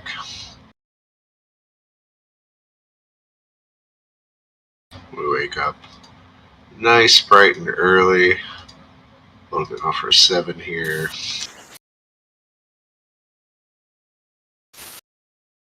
So Raj just kind of wakes up from his sleep and he says,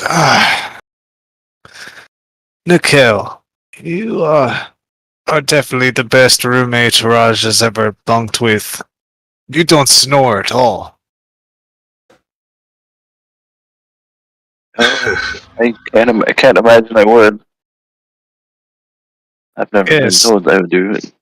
It's almost as if Missing. you don't breathe. Oh, hi, thanks for checking. I mean, I'm breathing right now. Make me nervous. True. I noticed you have some.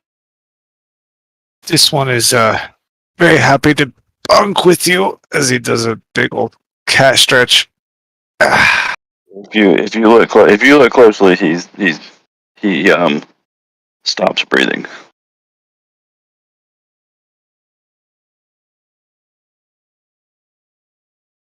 What's the deal? What I are you? guess you've noticed. I'm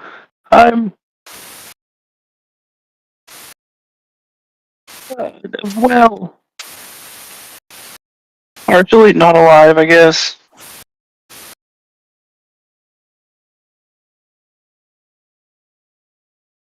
Okay. What'd you say? Well, partially not alive, I suppose, would be a way to put it. Not alive. What do you I mean, mean? alive, but You're standing on your feet. You're looking right at Raj. that's why it's only partially. You make no sense. Well, you know, I might have died once, and it didn't really take. Oh yeah? Yeah. That's just as believable as this one being from a different different planet. Okay, wait, are you from a different planet? Is that? No. If they're the same amount of belief, they're the same amount of believable, then Of course not. What am I saying? Of course, if this one is from this planet, he's, how you say, a tabaxi, yes? No? you are kind of. You're making me less confident about that. Ugh. Hard. I mean, look at me. Am I not a tabaxi? You certainly seem like a cat.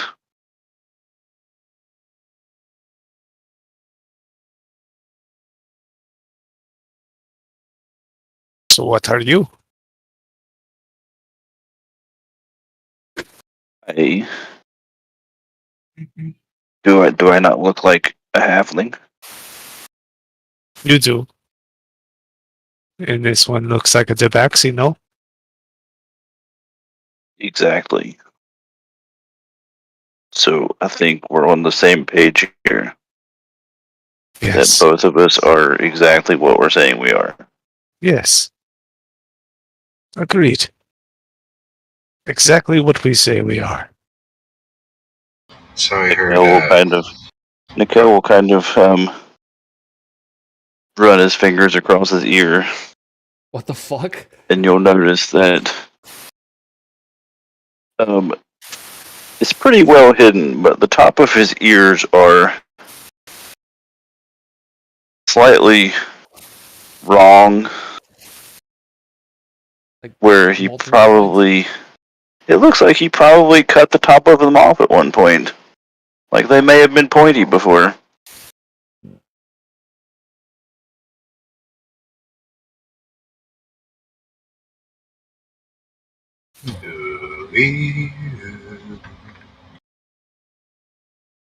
So yeah, as I was saying, we are both exactly what we appear to be. Oh shit. most definitely. This one believes you, as he says with a hint of suspicion that what he says is not entirely true. I'm leaving this conversation thinking you're from another planet, so... That was kind of the premise y'all picked him up at the bar in Bryn Shander for, is he was getting the reputation as the purring cat. Fuck off. The purring liar from telling people around Bryn Shander that he had come in from a great ship from the sky.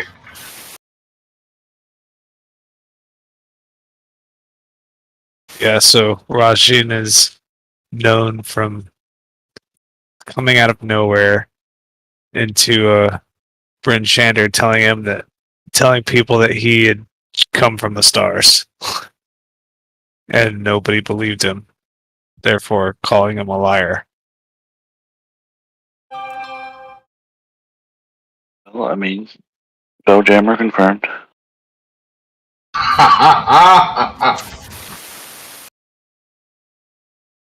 No lie, that's my next project. I already have Arc 1 written down on paper. Merquad? Arc 1, the 1 to 4 arc for it. There it is. So rest assured there'll be a Spelljammer campaign when this one's over.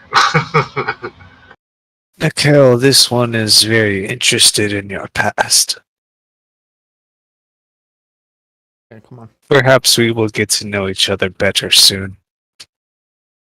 We'll have lots of time.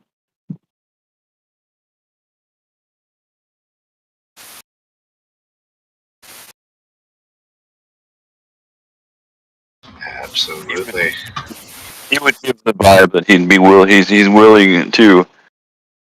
willing to talk. He's just not going to like voluntarily say things, though. Mm-hmm.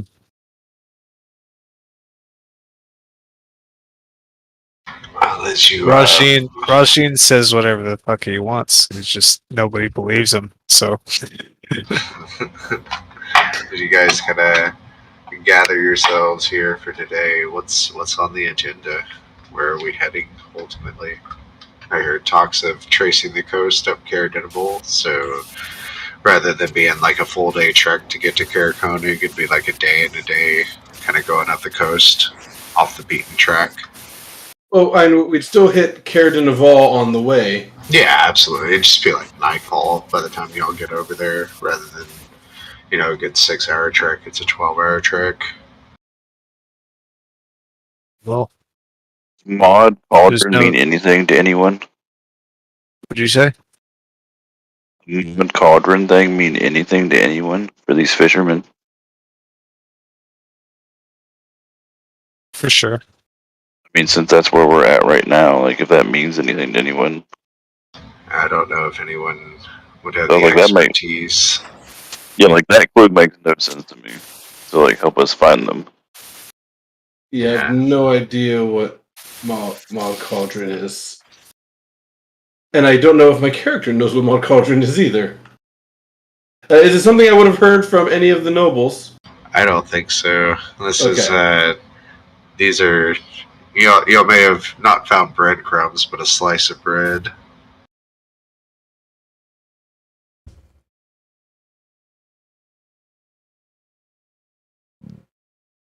Or at the very least, you smell that there's a bun in the oven. I think at least if we go to Denizens, like people should at least like have an idea about a devil call and can maybe somewhat point us in a direction.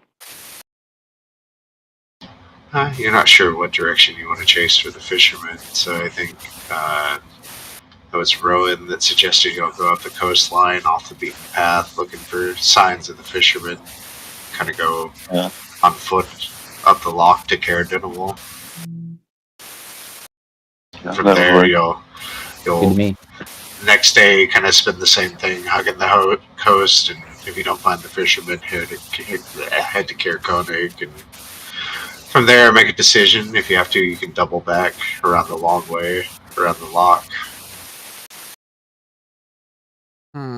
So if you guys spend the good part of a day traveling here, with it being about 8 in the morning when you take off, 16 hours from that would be almost about midnight.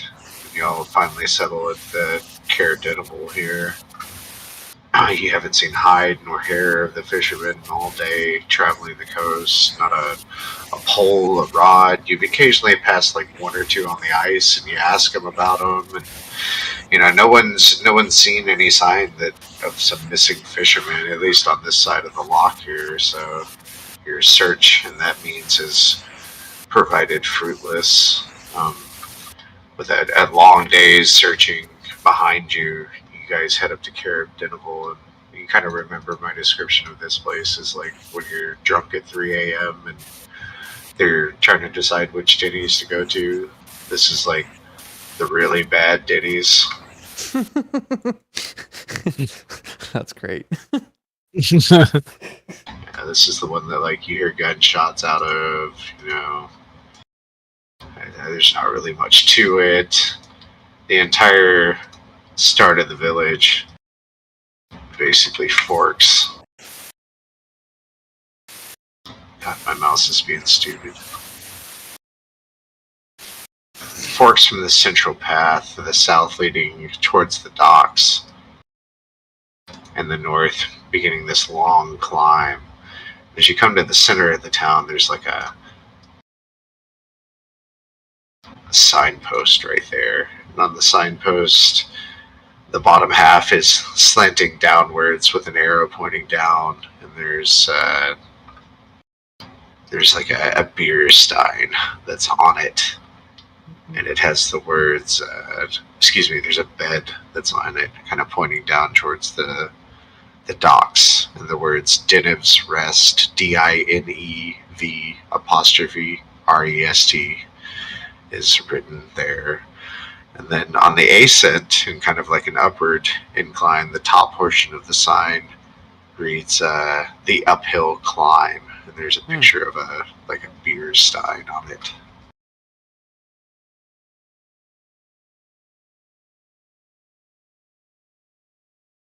Huh. It's super late at night. There's like nobody out in the streets right now. What do you guys do? Super late. We should absolutely find lodging. Yeah, freezing my balls off here, man. I'll light up the lantern real quick too. Yeah. Versus getting into town. It's the oddest thing, like, ever since y'all have lit up the lantern, and every time you've had that encounter, let's say you casually did it walking out of East Haven, this lantern is perpetually green around you now. Oh, it's green. I'm curious. Is there some way like we can get me checked out at some point? Make sure I'm not carrying any elemental energy. Am I discovering any kind of magic? You might have an element up your butt. You wouldn't I let tell me you, look? I tell you what. When you woke up this morning, you kind of pushed it to your reserves until I take back what I said about the lantern. Okay, kind of retcon that. I hate doing that, but when you woke up this morning, on the windowsill of your room, you saw little tiny footprints, and there was this small stone sitting on the windowsill. Oh my god. And etched into the stone, there's a snowflake. And for some reason, you could pick this stone up, Rowan, because it was, stuck amongst your possessions. It maybe fell out in your robe when you undid it to get dressed this morning. When you touch it, you know it has some kind of magical energy to it.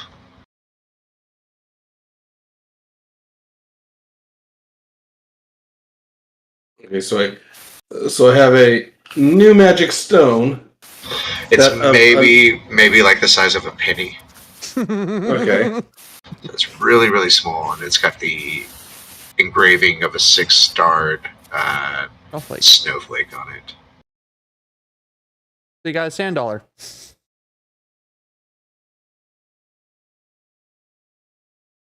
Lighting the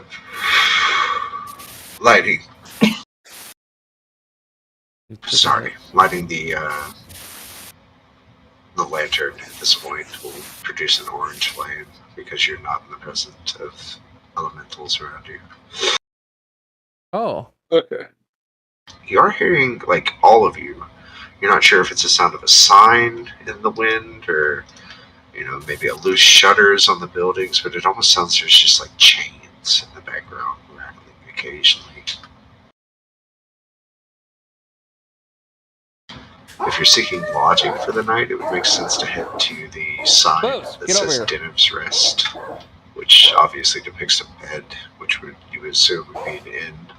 Get over here. You guys walk maybe 2-3 minutes down to there. You eventually come to this building that you could tell probably at one point had said Denizens Rest, but like the D is missing and the N has fallen off of its top nail and it's kind of hanging upside down, inverted by the bottom nail. You look at the windows and they're all boarded up.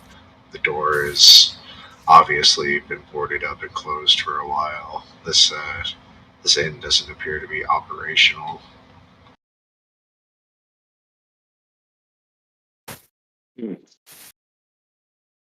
Hey, Rajin, listen, I'm freezing my balls off. Should we just break in and just lodge here for the night? You do have the tavern. I mean, you can go check that out. Is there anybody around to ask? There's nobody even present right now. It's like almost a ghost town in a sense. Well, I hear the speaker's place is empty if all else fails. Kind of at a loss, you go back up the incline here, guys, looking for a place. There's not lights in the buildings. I mean, they're not boarded up, but you eventually make it to this one building at the top. Let me get y'all this is like a really good picture of Carrot Edible, I think. Discord here. So you can see kind of on the western portion of this overbank, that would be the uphill climb, and towards the top is the keep there. As you go to the uphill climb, the door is unlocked. You go kind of poking around there. You can certainly make your way in if you'd like to.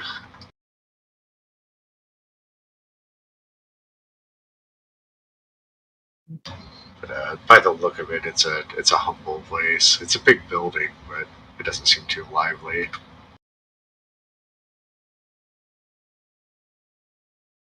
Alright. Or do you want to just press on and keep going to Caracone and beeline all of this? It is late, so...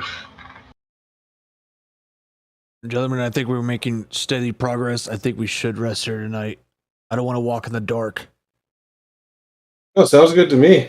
Alright, so you make your way up to the uphill climb and kind of bust through the door here. And you can tell as you make your way into the center room, and your armor and accoutrements are kind of jangling across the floor. You've woken up the barkeep that's half asleep in a booth, and he kind of leans up and rubs his eyes a little bit.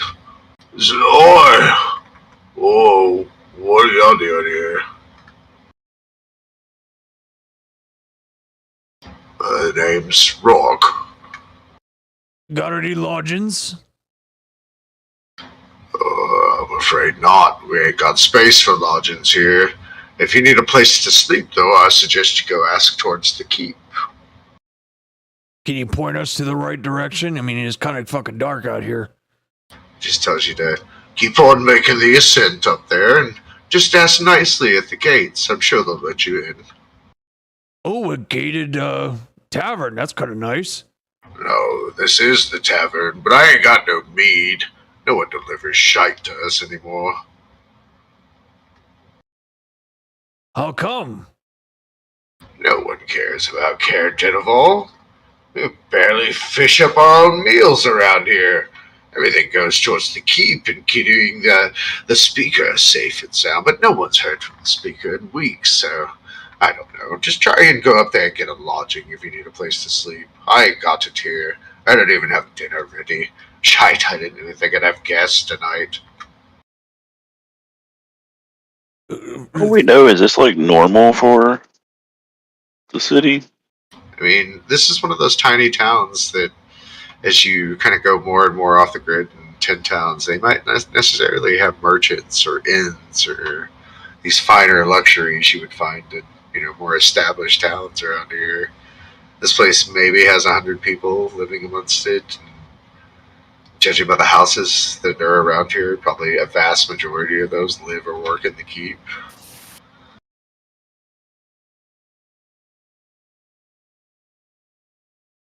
But still, he would instruct you guys to head up towards the keep if you were really hard up for a place to sleep tonight. Should we actually investigate what's happening, or should we just do that as another day and then go out in the daytime and actually break into the other place for sleep? Part of me is wondering if, like, the entire city is the Devil God base. If everyone is asleep right now, maybe this is the best time. Yeah, but If it's anything, you could just go look at the keep and see if there's activity there. You're so close. You're within maybe like a minute or two walk. I'll tell you the Okay.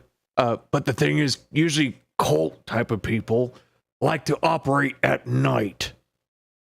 They like to get off on that shit.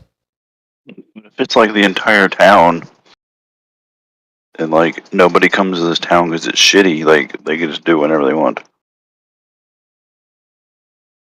Like they cops normally operate at night because they don't want to be seen. But like if the entire town is in one, then like they doesn't really matter. Well, let's just take a peek then. If you guys are persistent on that. I mean, I'm fine with Machine taking is a peek. definitely in for this.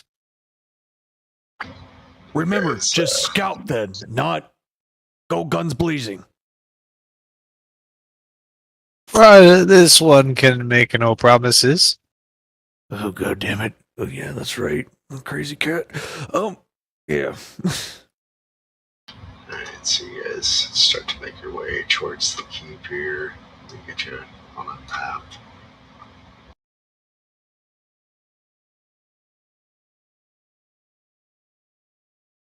Hey, Tarek, if things go fucking crazy, I want you to go crazy. You understand? I understand. No problem. Got it.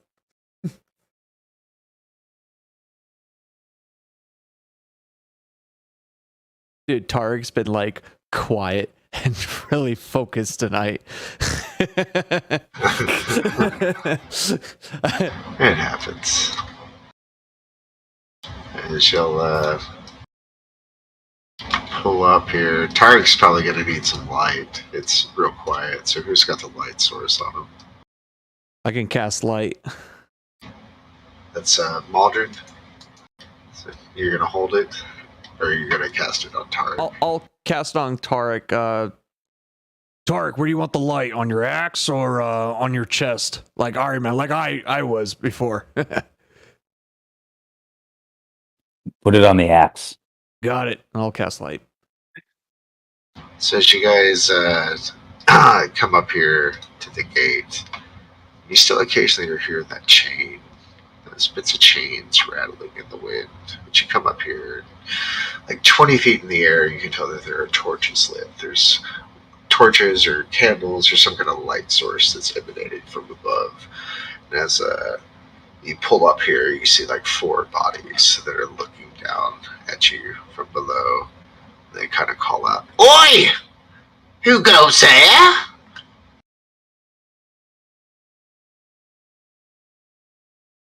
Friends in Travelers. search of a favor. Friends? What are you looking for?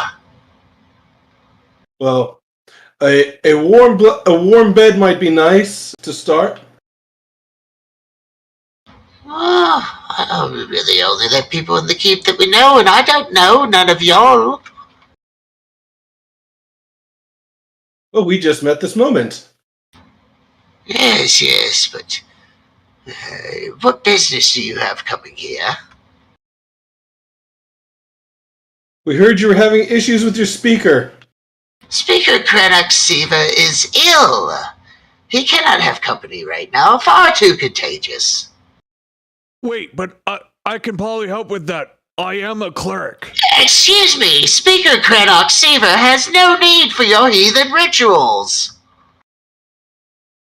you're hearing these chains get louder. One of them calls out from the tower. Hey, what is that? You see it kind of pointing behind you. Oh. And this thing steps out from the shadows. Those of you with dark vision can probably make it out. It's human looking, but I mean, everything just kind of chills you to the bone, taking it in here. Let me get you a good picture.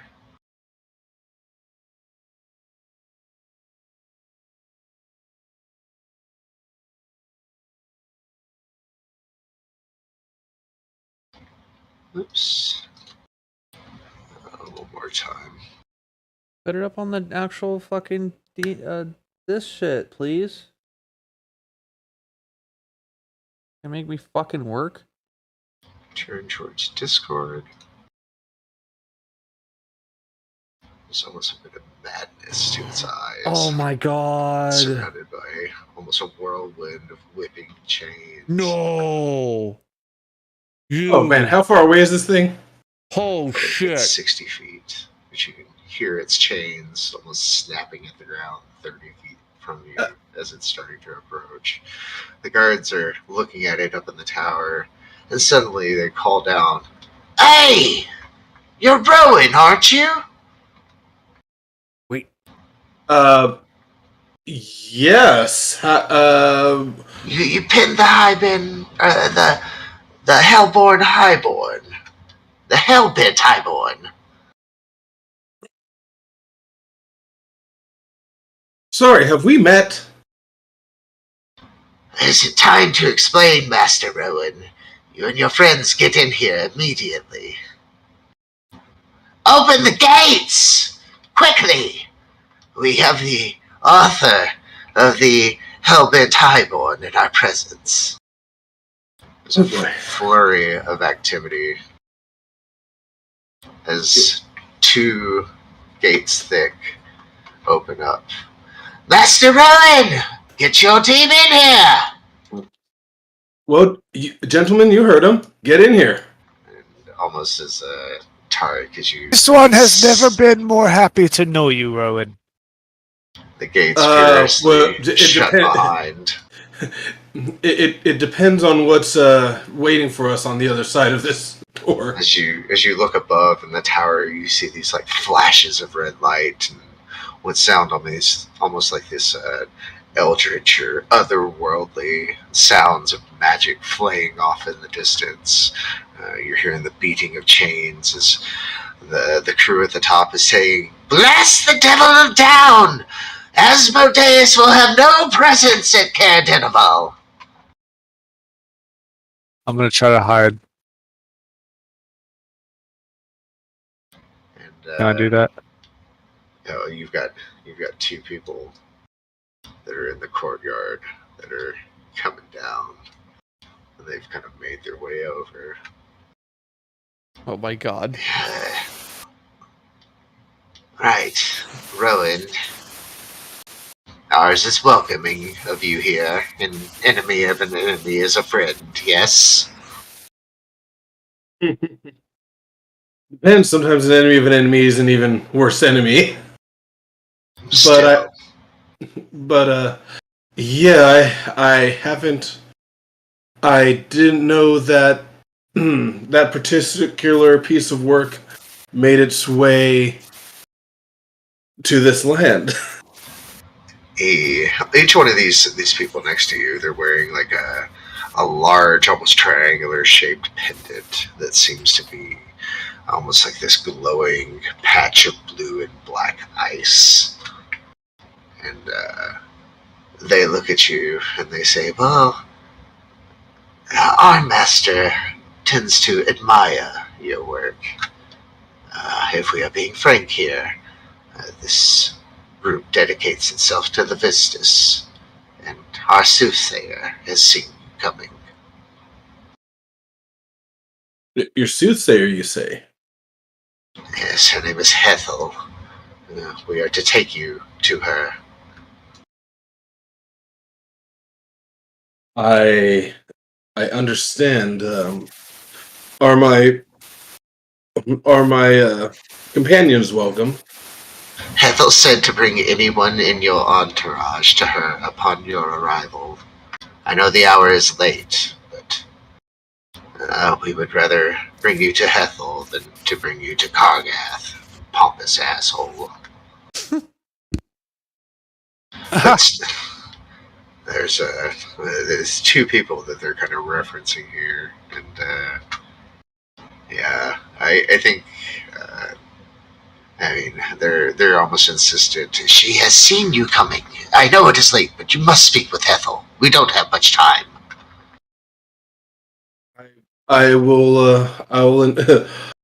I may not need a full 8 hours at night, but I'm sure that she would welcome her time not being wasted. So, please. Boy is very curious about this building. By the way, as he's walked up to it kind of casually, he starts barking. And there's a bunch of barking that comes from the inside. You can tell that there's probably a pack of dogs or wolves on the inside.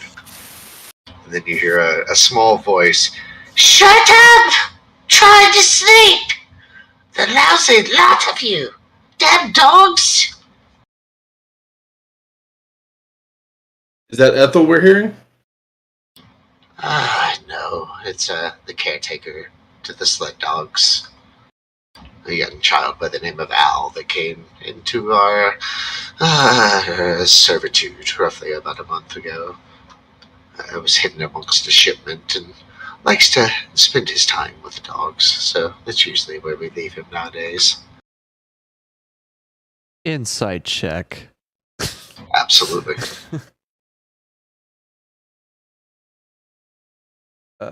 Insight.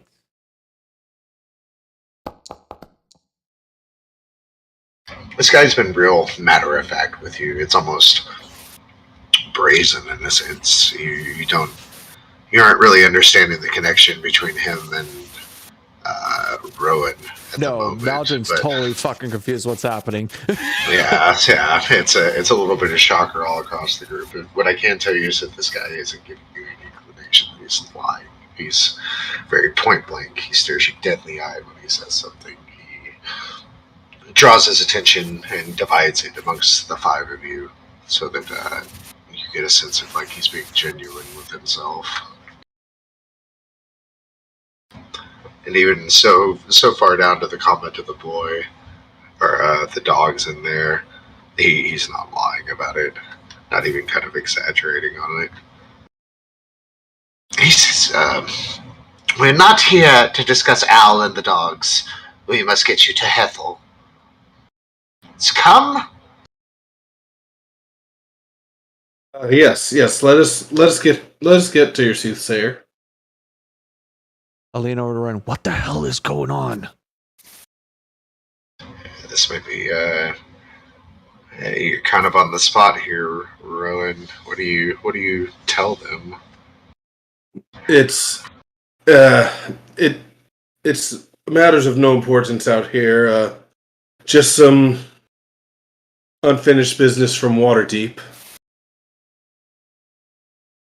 What the hell Something did you do to in be Waterdeep? concerned about. I did nothing. Could we be prepared for anything? Unless a group of pissed off nobles decided to come down here to the middle of the frozen plains, you should have nothing to worry about.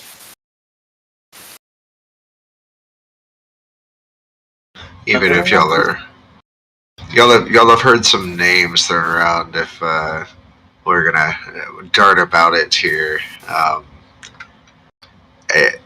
bringing up, you've heard Asmodeus so far, and you've heard Levistus. Now, putting those two together, if one of you wants to make a religion check, I'll expunge upon it a little bit. Yeah, I'm proficient in, I think, religion. Let me check. No, I'm Magic. not proficient. I'm not. You even assume like clear we know you're kind Asmodeus. of in your domain. No, I was saying pretty much anyone knows who Asmodeus is. I mean, Yeah. I mean, I would let you guys make this an advantage somewhere if someone wanted to do that. Just putting your noggins together. I have -1, so not me. Any volunteers? I'm plus 0. I have a +1. Do we have anyone with intelligence? There's a +1. I hear that's a high right now. I have a +1. I have a +2, but I'm not letting y'all know shit. So, All right, I'll roll without advantage. I mean, I would just assume they were yelling about Asmodeus because it's, a devil sending them back to Asmodeus. Makes sense to me. So I'm rolling without help. I mean, I'll help you, but I think we're all gonna help each other out, try to figure out what the hell's going on with Ronan. Okay. I won't be able to give you, Rowan, any information on the character. I'll just give you insight to the situation. But let's So see advantage or normal? Advantage, please. Okay. I am also going to. Ooh, there we go. Well, I guess I'll wait and see what happens here. So I'm gonna take a step back. I'm gonna kind of rant for a little bit. 30-20. So in the deity domains of D&D, hell is reserved for devils, as opposed to demons. Devils in D&D are like the evilest and the most conniving lawyers that you'll ever know. Everything is okay as long as it's in contract law. Versus demons, which are like, ooh, I'm going to eat your face and then pee down your throat, kind of chaos demons. You know what I mean? That's their MO. So hell is broken up into 9 levels. The deepest, kind of like Dante's Inferno, and at the very deepest is Asmodeus. He's like the biggest and badassest, most lawyer person ever. Asmodeus is supreme all. He takes roughly most of the souls that come into hell and uses them to acquire monetary and powerful magic items, basically. In the schematics of the deities around there, it's usually Asmodeus assigns somebody to a plane, and in, I believe it's the 5th or the 6th level, you have kind of the antithesis to Asmodeus. It's this deity that was known as Levistus. Levistus was the fastest dueler of all time, and the history between the two gets real murky as you kind of descend between, first edition, second edition, and all the errata that's out there about him. But the general gist is that Levistus, for some reason or another, has like a trickster character, as an evil son of a bitch that he is. He likes to go against the grain, and he likes to fuck with Asmodeus's plans.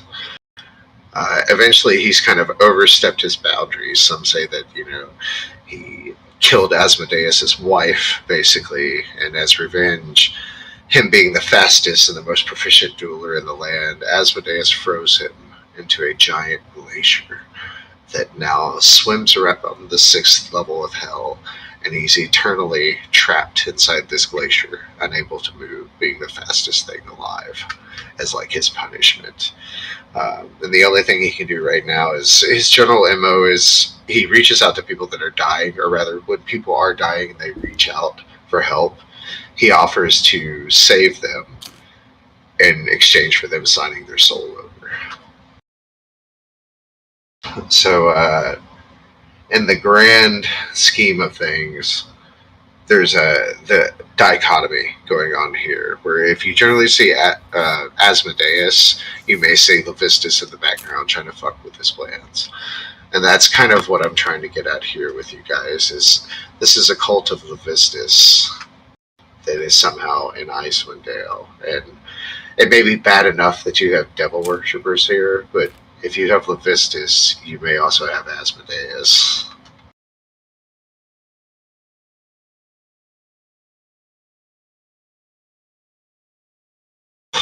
And that's kind of the long diatribe, where if you're hearing the two between here, you may have just landed yourself right smack dab in the middle of a devil war.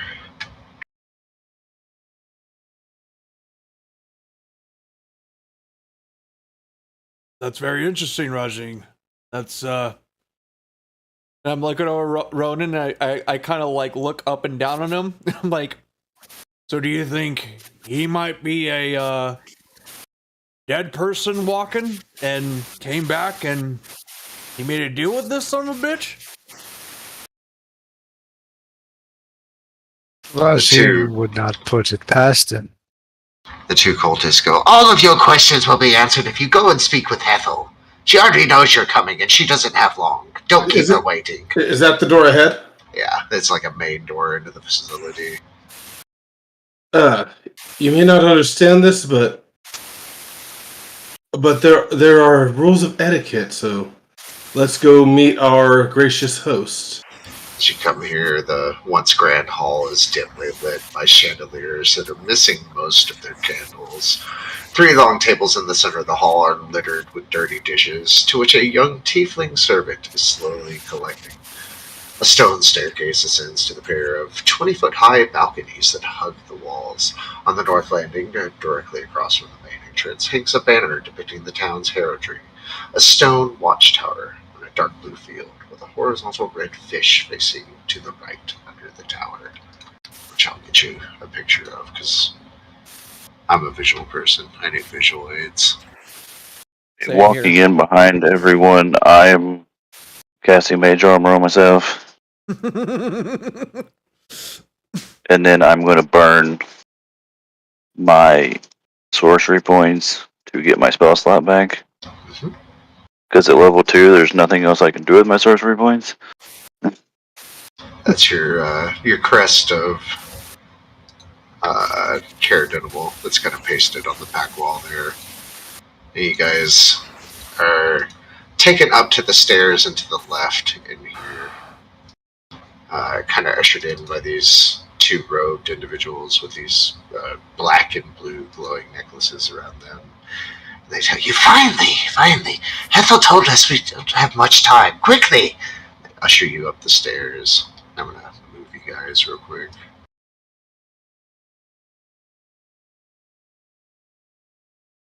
I'll ask the 2 rogue figures, are we absolutely safe by that thing out there? Yes. Ethel saw that you were coming. We know how to attend to the chain devil. Oh, that's what that son of a bitch is called. Yeah, I was going to say, out of character, I know that thing would have fucked us up. We would have been fucked up.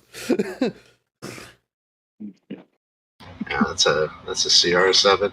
That's not something you want to be fucking with right now. a chain devil in the game I'm running right now. That's They're so operating in the background, and it's like, yeah, that's. I've got a chain devil and a horn devil that are going against each other, and the party doesn't know about it. They know about both of them, but they don't know that they're really against each other. devils. I love them. So you guys usher up the stairs here. No vision. Oh, there we go.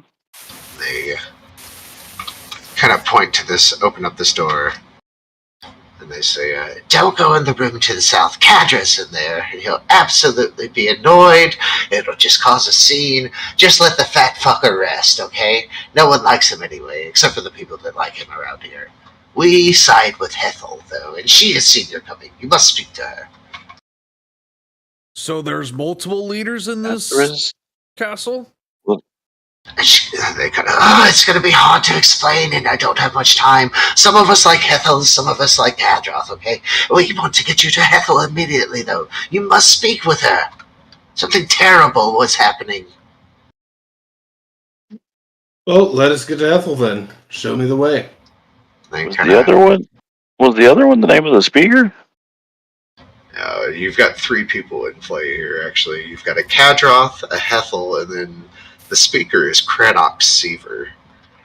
So Hethel is this door? Yeah, Hethel is in there and to the north.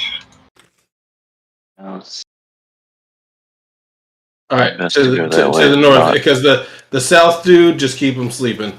Yeah, the south dude is supposedly an asshole. You guys kind of usher into this room around here. You're almost in a hurry. And as you do, once we get everyone in the room, I'll show you what you walk in on. You're hearing this sound, though. It's...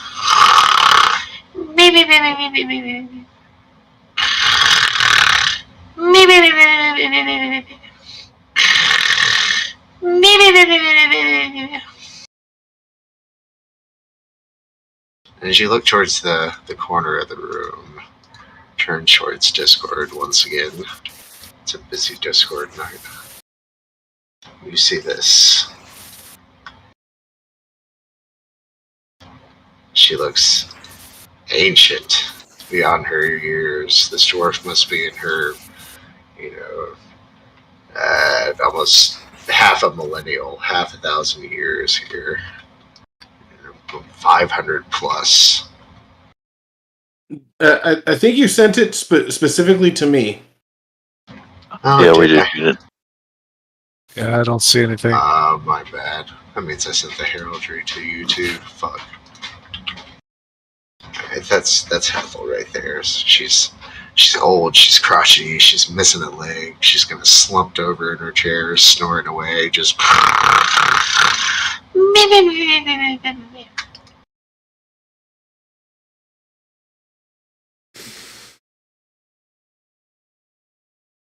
What do you guys do? Is anyone gonna wake her up? I'm going to gently cough. See if that worked at all. Sorry, can you hear me? Yes. Okay, I'm setting something up special in the background. You kind of don't get a reply when you call out to her. Maybe shake her a little bit? She knew we were coming, but she's not awake. None of this seems legit. No, it isn't. You maybe go up and tap her on the shoulder a little bit, and she...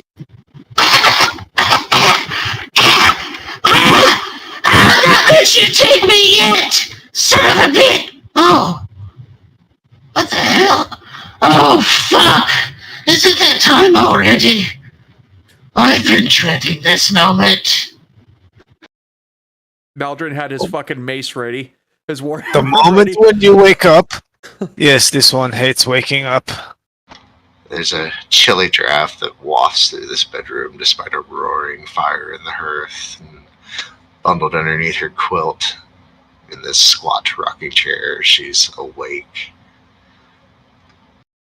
She kind of stares around this room. We got the damn author. Yeah. Gather around, kiddos. Ethel's got something to tell you.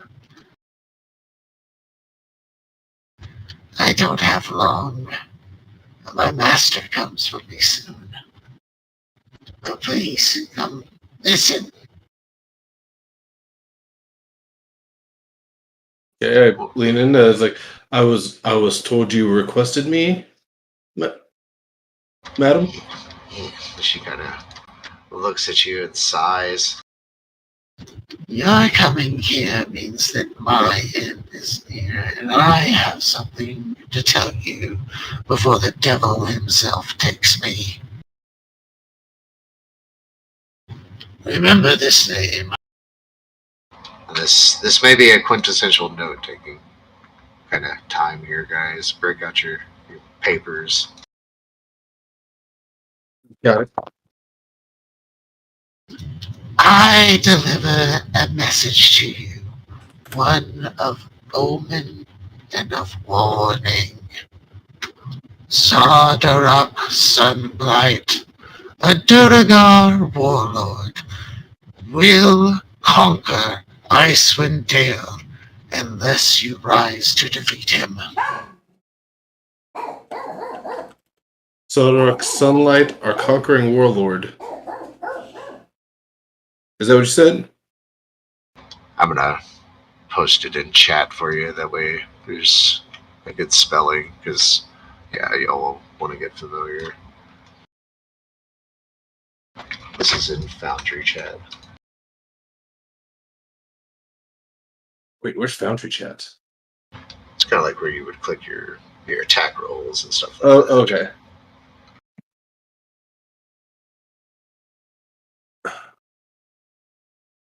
He's a Durag. Said she's Duragar. said it's a Duragar. She continues on. Sardarak has a fortress on the surface, nonetheless, hidden in the spine of the world. It contains, amongst many other oddities, a forge powered by the still beating heart of a dread dragon.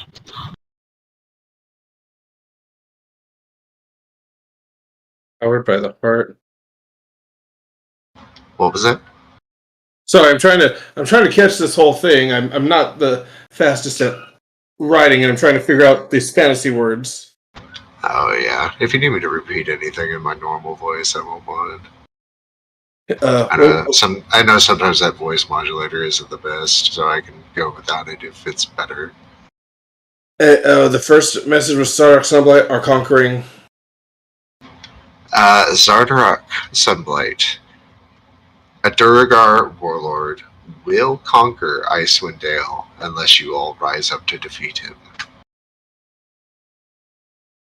She continued on to tell you that he has a fortress on the surface, hidden in the spine of the world, and it contains, amongst other things, a forge that is powered by the still beating heart of a slain red dragon.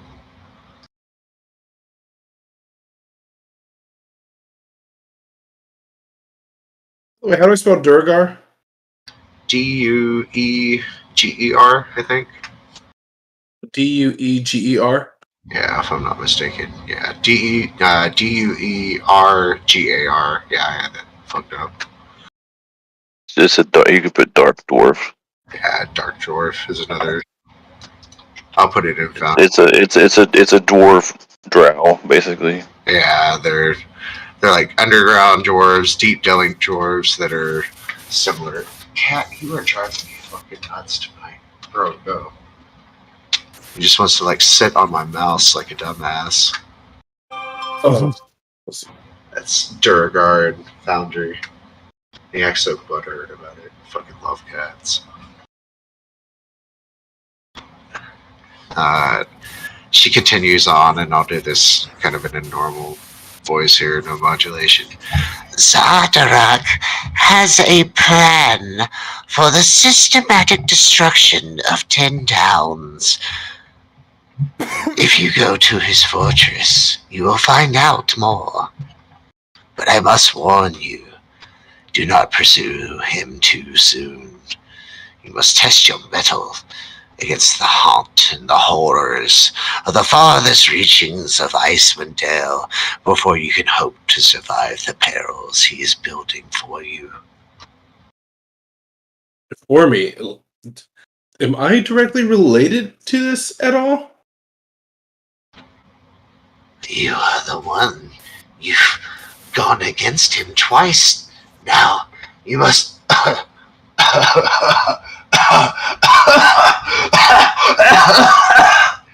Somebody give her a cough drop! She starts choking. She falls onto the ground and starts spasming. And before you can render aid, her body suddenly becomes encased in this rime that rapidly expands almost instantly.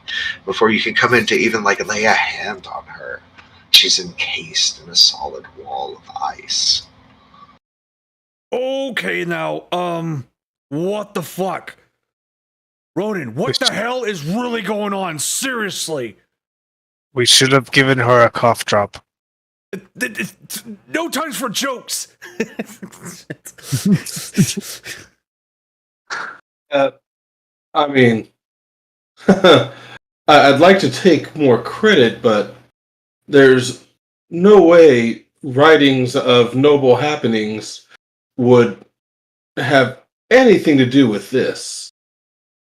Let me give y'all a little bit of insight from our history checks earlier, kind of delving into this now that it's happened right in front of you. It almost strikes a chord. You know that Levistus makes these almost death deals with people that are out here, and most of these cultists are wearing these, symbols of him around his neck. You recall that almost collectively in bits and pieces of the lore that y'all know that when Levistus claims a body, the contract begins when that person dies. As soon as they die, Levistus encases their mortal coil in impenetrable ice so that they may not be resurrected, and he can fully claim what he is owed. Wait. The body is encased in ice for 9 days before it subsides. What was the words? Death cult base. For when we were trying to find out what happened, did you just mention cultist for a death god? There's a devil cult. This is definitely the cult. This is the base. The speaker's here somewhere. But there's other, probably more pressing issues now.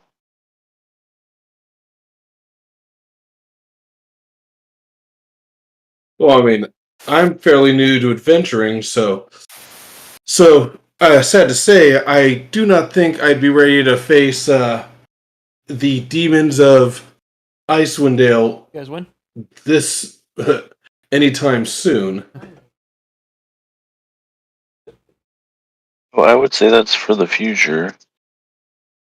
I'm just more concerned with being able to leave this place we're now in. Will you do double headers? Just one game? How come you got home so late? Good. Oh, okay. I didn't know. We're now in a cult base, Double headers. and there's potentially still a large devil on the outside. Okay. We have a good team. All right. So, if anyone has a plan, that would be a great time to reveal it. Yeah, okay. Rajin. Given that this person just died, maybe go talk to the other guy? Well, here's the thing. Maybe- Those two people were really reluctant of us not talking about the person down below stairs. The thing is, Rajin, do your sneak rogue thief shit, scout around and find out how many people we're actually dealing with here. This one will not let you down. He will do his sneak wool shit. The door swings open, and a familiar face from earlier pokes his head in. He looks at the ground. I knew it. She's passed. Quickly, Reginald, we must get in here. They come in, closing the door behind her. She knew that after her conversation with you that the Vistas would claim her. What do I have to do with any of this? I came here to leave that behind me. I'm afraid your work may not be done then. Hethel led us here initially under the behest of Levistus. Levistus has guided her and said that something is coming here and that we must fortify this place for the onslaught. We have done so under his behest, seized control of here, and taken point in this small fortification. If you think your human characteristics go beyond the divine that is portraying and happening right before us, then I don't know what to tell you, other than I believe you're wrong. We are here for a greater purpose.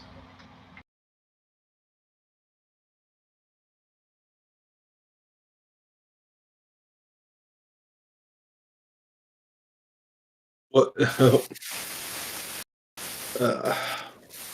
You're confused about your actual role, but I think it's more when you stumbled upon them, they've recognized you and the danger you're in. And this lady, apparently, even by their own word, has been saying that they've seen you coming and they've seen you reach out for help. And Hethel was to deliver this message to you with the utmost importance. So, what can I do to? I think the best way I could put this in like layman's terms is your work against your antagonist of your book may not be done yet.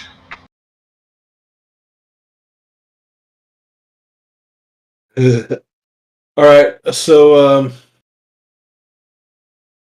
good news. In fact, actually, there's pretty much no good news here. There's a small chance we may be dealing with a rather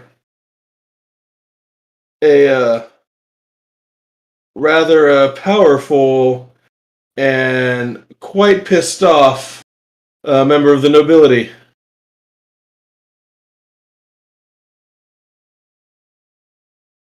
Maldron just rubs his forehead. He's like, "Oh my god." I can see Malcher being like, "What kind of fancy pants shenanigans did you get me involved in?"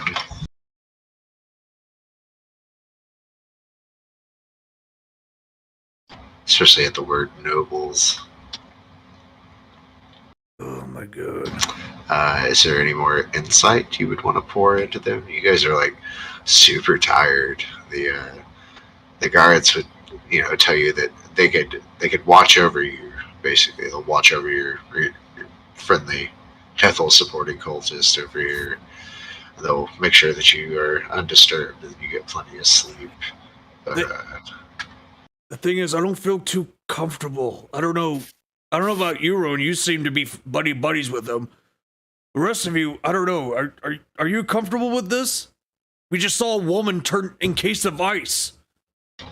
I told you, the Vistas has claimed her. What makes you think he won't claim us? Have you made a pact with him? You bear not the sigil on him. Where is your amulet? he holds it kind of out. What does it look like? It's that triangle amulet, right? Yeah, kind of like what Hethel's wearing in her picture. It's like a glowing blue and black glass. I'm guided by the god of light. And I show my amulet. Yes, but your amulet is not made of Chardolin. It seems to be touched by our kind at times. It's first you've heard of this word, Chardolin. put that in Discord chat as well. Okay. Chardolin. Okay. Cult amulet made of shard. Or I may be misspelling that.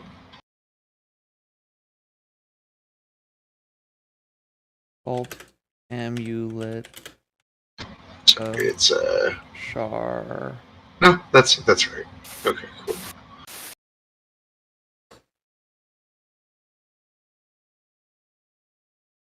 Arno, Ronan, do you think we could actually trust these people? I don't think we have a choice. I'll tell you this much: I do believe we can trust them a lot more than that giant red asshole outside. Is that fucker still out there? No. We quickly dispatched. There is one thing I must tell you. Whereas we are the more reasonable ones out here, if Kadroth finds word that Hethel is dead, he will make a power play. He will lead this cult to do something more reckless. No, there is one amongst us, those that truly believe in the power of Levistus and channel our messages, hear him sometimes. There's another down here in the cistern, one that we were told that we'd be visiting. She's an ungodly and studious, powerful magic user bearing a staff made out of almost ice itself. She dances on top of the water in the cistern, untouched. Her feet never leave the ground as she flutters across it. She's quite powerful indeed, and Levistus has told us to follow her lead in Hethel's passing. Alright, I'm writing something towards Nikel. I'm gonna see if this is possible. I'm not sure. Because I know Nikel for a little bit, correct? Yeah. I've been traveling for a little bit here. Yeah. Speaks. What are you? Okay. I'll say this out loud. Assume I know what you want me to do. But Can Nikel read minds if a person's allowed? No. No. Okay. So then I'm just like I'm talking, and I'm like I look over. I'm like, I guess he's not getting the message. I guess I'll tell him later. I mean, if you want to speak to me, we can speak. I can't more just like mind. if you kind of Like, I gave don't have that. to detect thoughts. If you like tap yourself on the forehead, like on the head or something, like to send me a signal, like, "Hey, talk to me" in my head, I can do that. But like, I don't have like detect thoughts. Like, I can't read thoughts. Okay. I can pick one person and telepathically speak to them. All right. I'll wait. Meldrum will go. Shit. He doesn't get the message. I'll just wait until they leave. Yeah, I mean, if you wanted to speak to me, you would. I think you'd be aware that I've used it a couple times. That like, You want to make if you knew a way to like signal, like if you like would like look at me and tap yourself on the head or something, that would probably be like, oh, he wants to talk to me, kind of thing. Maldron waves his arms like Team America. Yeah, it's a signal. He's giving a signal. We propose a bit of an understanding here. Levistus has guided us towards this place to reinforce us. We're unsure of what conflict is to come. But a roadblock in our path is this Kadroth. Kadroth believes that he is chosen of Levistus, that he speaks to him directly. And it's such a fallacy. Levistus does not choose favorites as such, and his boisterous attempts to guide us while lying to us will not be tolerated. No, I say that you rid us of this pompous asshole. You may have access to your speaker, but instead of bringing our white flag, perhaps negotiate a truce with him. This place will fall, even with our help here. We've seen it. We come to die for our causes.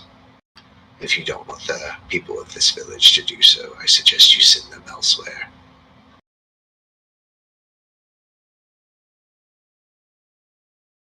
And this is why I hate local politics.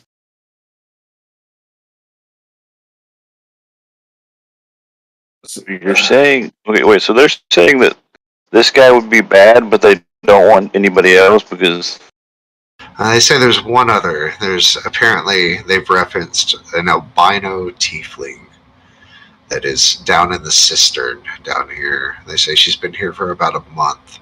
And Lavista said that she was coming to do unabated research, and that when Hethel falls, she will be the one to rise up and take her place, and she will command this place basically when the time comes. They're almost afraid of her. They say she's incredibly powerful in the magical arts. She comes from a faraway land, working on some kind of project. The others say they've they overheard her saying this word, Yithrin, and something about the Netherese.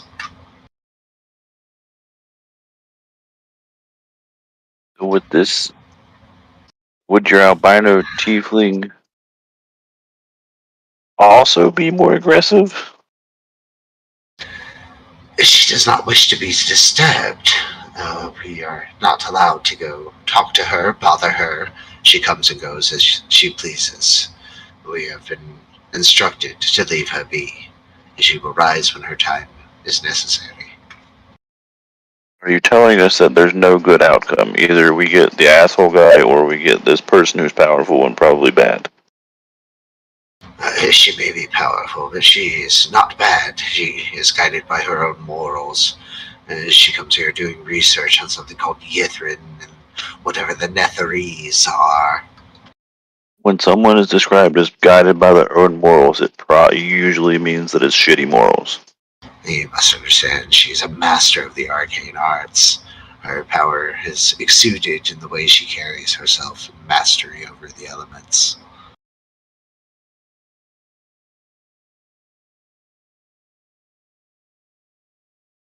So,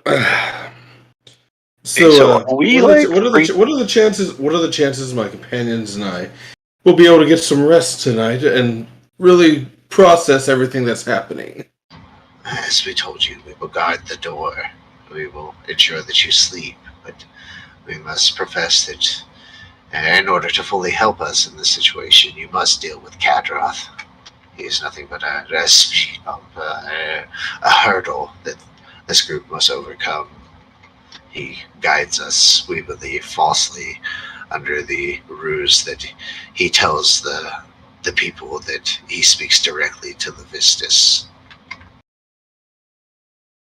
Hey, but what of the actual speaker? Is he actually sick, or do you just have him like captive? No, in order to not alarm the people around the village proper, we have Speaker Kernok Seaver holed up in his suite across the room. Okay, so if we get rid of that guy, we could take the speaker back down to the town.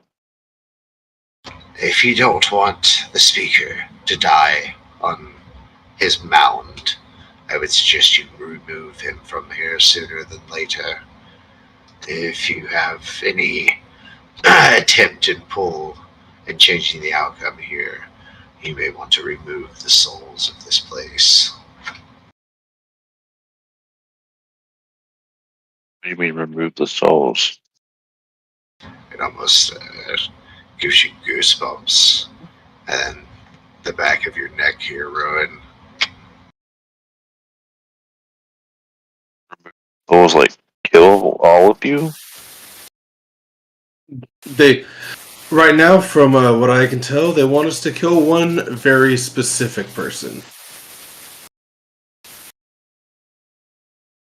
So, out of character, pulling back to answer your question, because I want to answer it. Usually, when there's events that go on with Asmodeus, and again, out of character, there's been a few in the past few years in Faerun in general. In Waterdeep, there was actually a family that sold the souls of their 3 children to become extremely wealthy in their business and turn it around. Oh and my basically God. become like the luxury of opulence. They quickly rose to power within Waterdeep, gaining like political power. They were found out and summarily executed when they found one of their oldest children chained in the attic of their house and had been turned into a devil. They had two twins that were rapidly approaching their birthday and trying to uncover a hidden vault of gold in order to buy back their souls from Asmodeus. There was also the events of Descent to Avernus, where the neighboring town of Elturel was literally sucked into hell on the first level, where the blood war between demons and devils is happening, and all due to an old religious pact that basically, in times of distress, conscripted the entire town into defending Elturel. And there were nobles in Baldur's Gate that orchestrated a power vacuum and pulled one of the leaders of Baldur's Gate over to Elturel when they knew it was going to sink into the ground in order to make a power move and take power in Baldur's Gate. And that also was exposed as the cult of Asmodeus behind it. So there's been like events where basically every time Asmodeus is playing a role on the material world, it's usually for one point and one point only, and it's the mass acquisition of souls. So wherever you usually find a plot by Asmodeus, you're finding like you're going to see death counts in the thousands. Because ultimately that's what Asmodeus does, is set up big nets of people selling their souls in order to gain something.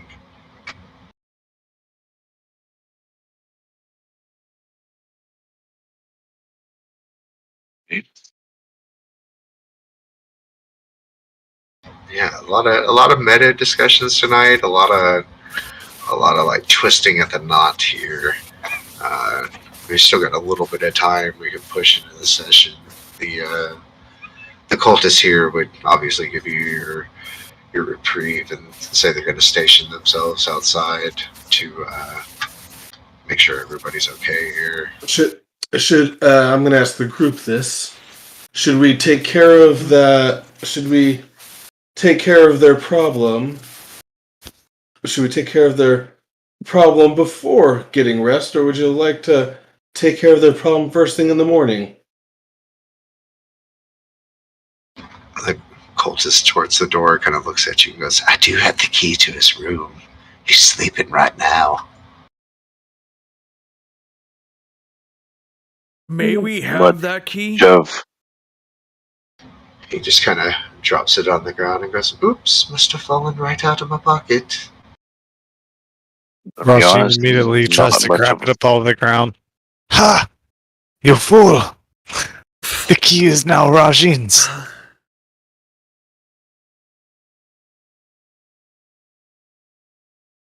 Oh my god. really consider myself a hired killer. Yeah, morality is so weird in Icewind Dale sometimes, though. This is like if you ever played the original Dragon Age and some of the weird choices they make in here, like you're not really sure if you're doing good or doing bad at this point. Yeah, like this isn't even like a hired killer because they're not even offering us anything. This is like go kill this dude because we're telling you it would be good, even though they're clearly shitty. But at the same time, this group called out Rowan by name. They reached out and had some kind of premonition that you guys would be coming through here.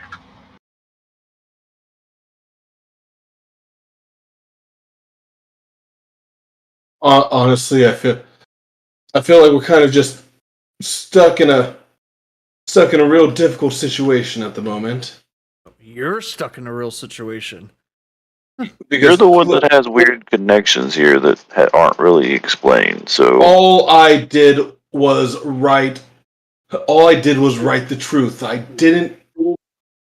I'm not summoning anything. I'm not doing anything. All I did was write up a lovely little pamphlet. Get it scribed a little. Make sure the right people saw it. Clearly, the Was right it- people saw it. Okay, was it the truth? Oh, absolutely. I don't think I need to tell you this. Most nobles, turns out, not very good people. Mind you, I say this as nobles. I was gonna say present company included. I think right back away from the keyboard, but I'm still listening to you guys. Oh, present company well aware.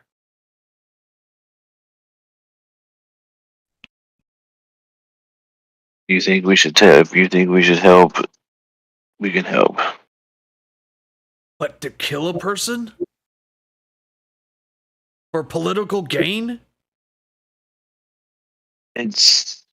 I mean, they also are saying that he would be more hostile and people would get hurt.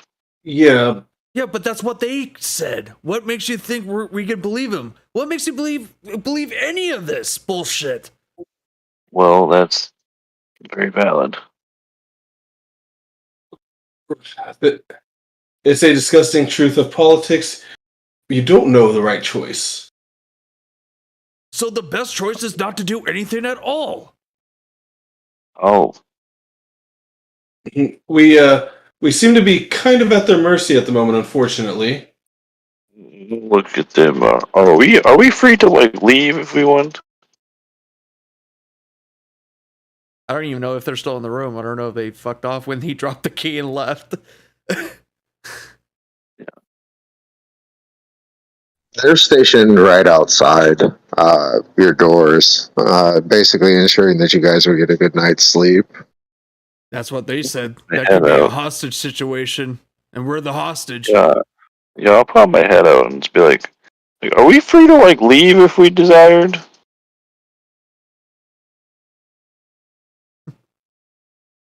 Are you keeping us here?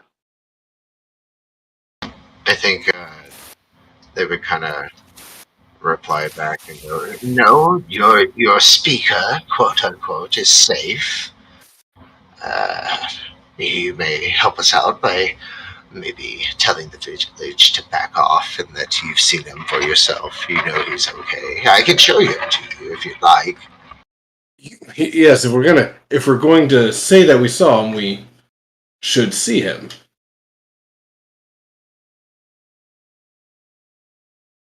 Well, he kind of shuffles a little bit. He goes, "The guy that watches him on the other side, he's a Kadra supporter." You're saying so basically you're saying we can't do anything unless we kill this guy. Just everything is about killing this guy. I suppose we can take care of it if you'd like. We can suppress him for a little bit. I mean, why? Okay, if you have the key, he's sleeping. Why do you need us to go in and kill him? Why That's can't what you? I'm saying. It's go in? fucking weird. It isn't our place. Levistus is the one that chooses when we go. We're not supposed to act on each other. But is asking us to kill him not acting against him? Who's to say you are not brought here by Levistus's will to do this? If it is to be done, it will be done. He will find a way. But at that point, you still interfered. We have done nothing but brought you here by Hethel's request, and Levistus himself told us to do that. We don't know what the next move is, but we haven't seen ourselves killing Kadroth. He hasn't told us to do so. Everything plays out to his plan, and we must trust in it, however.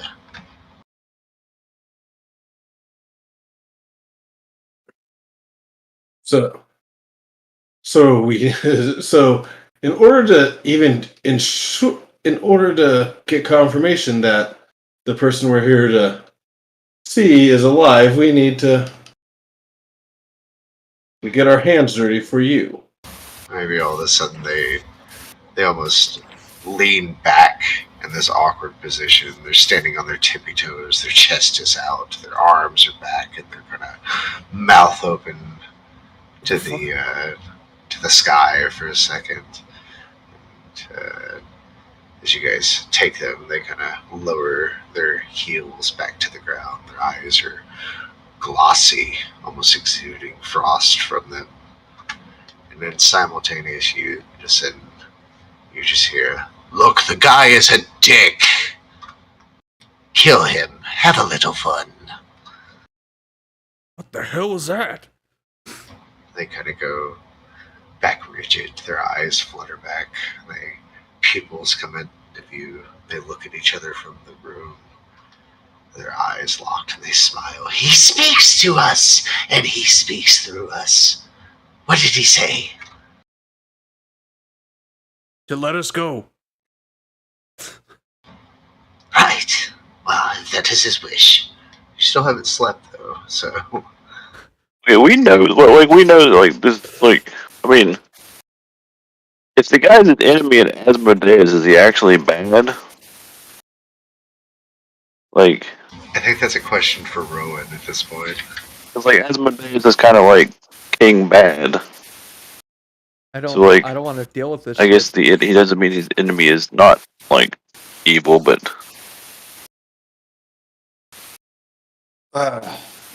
Look, all I know was that I heard things, and I hear things, and several patriarchs in Baldur's Gate turned out to be devil worshippers. And worshippers everywhere. yes, but there's a difference between your standard devil worshipper and your devil worshipper with, access to high society. Also, kind of a point to circle around to is there's Zardarok being a Duragar. What do y'all know about Duragar as players? As a player, I don't know shit. They're just assholes. They're just like drow elves, but the thing is, these guys are like actual killers. They actually kill for fun, from a player's standpoint, for what I can remember. Yeah, they're like the madness of like a Lewis Carroll novel and the darkness of like a Tim Burton movie. They all wrapped up in a drow version of dwarves. They're super production oriented. They absolutely strip the underground.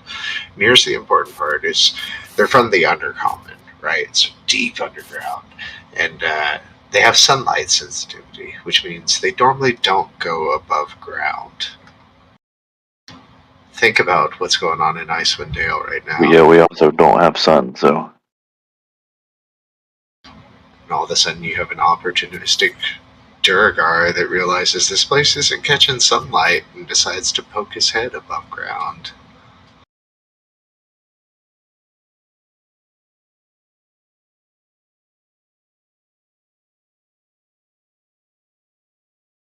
But maybe we can wrap this up by you guys telling me, are y'all wanting to skedaddle out of here? Is that what the group wants to do?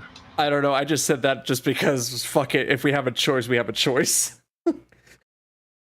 I'm kind of in the just leave boat because, like, I mean, maybe try to get the speaker back, but like,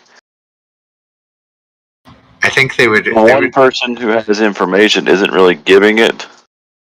So, like, what they told you is the cultists said, if you care about the people that are here, the people that live here, work here, make a living here, he said, get them out of here because this place will not survive.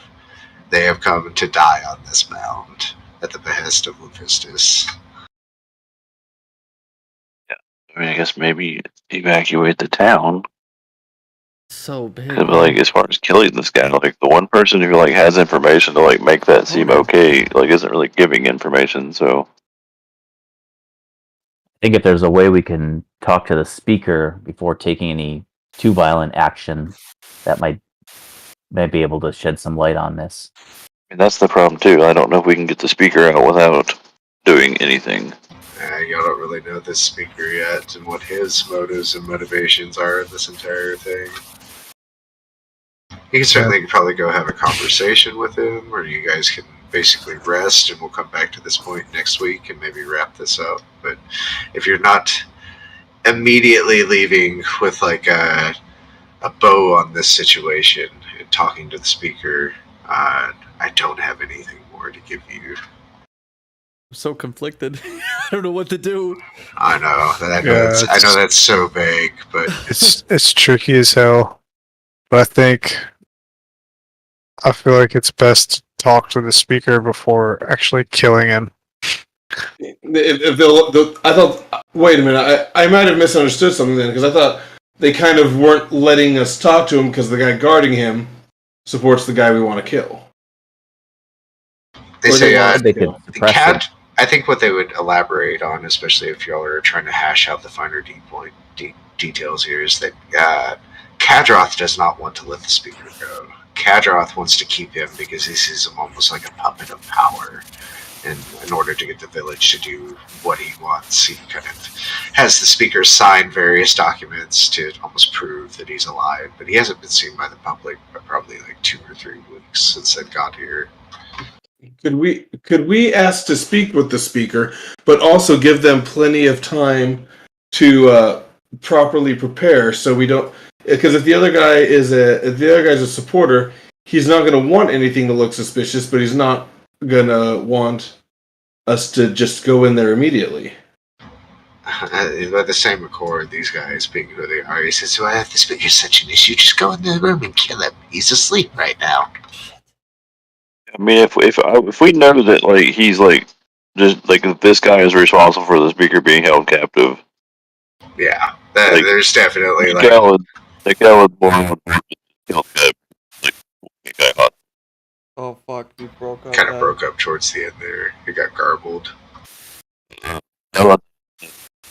that point, like Nico would be more on board to kill the guy because he's actively holding someone hostage. Like at that point, he's let us know he's an evil person. Absolutely. Y'all could certainly go and take him out while he sleeps right here.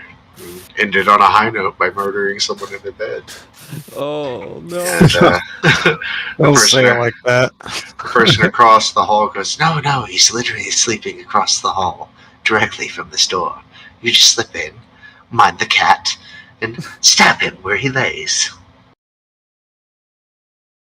The only thing I don't like about this is the way that they're so much like They got some real murder Just buggers. don't talk to him. Just go in and stab him. Like we might be stabbing someone else. That they're just. Yeah, we don't even know that's the The only guy. problem is I'm going by the ritual thing, and it says death cult. Maybe they need a death of something, and then some shit It's might the kick devil off. cult, isn't it? It's the Oh, it devil was- cult. Yeah, it was Devil Cult, never Death Cult. Yeah, it's the devil cult. Which devil, probably referring to Levistus, who is an archdevil, or like a supreme being devil, the equivalent of a god devil. I don't know, man. You might stir up some fucking ritual shit that we don't have no knowledge of whatsoever.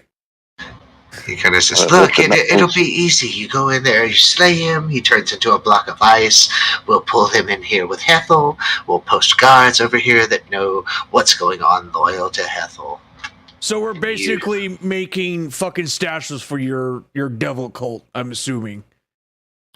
Levistus entombs the body so that one may not back out of their deal once contracted.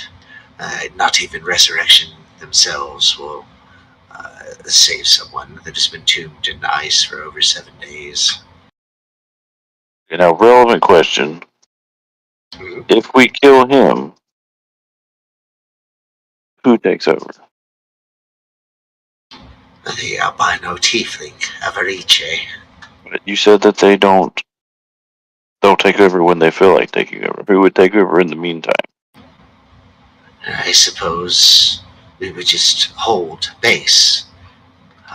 That seems to be our current orders from the Vistus, at least. We are here to fortify and challenge whatever Asmodeus intends to challenge us with. So no one would make any kind of power play. Albino. Well, That seems we are not here unlikely. to succumb to a power vacuum. We are here to submit ourselves to his word. Levistus saved me at one point in my life, and had he not, I would not be here. If he tells me to come and fight, I am here to fight.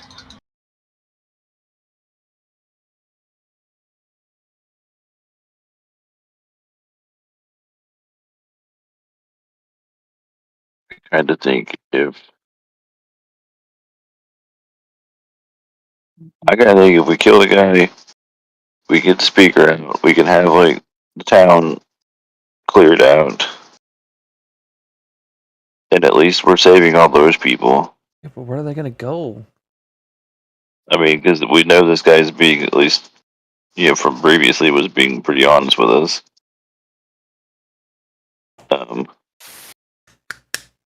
It's just such a gray area to be in.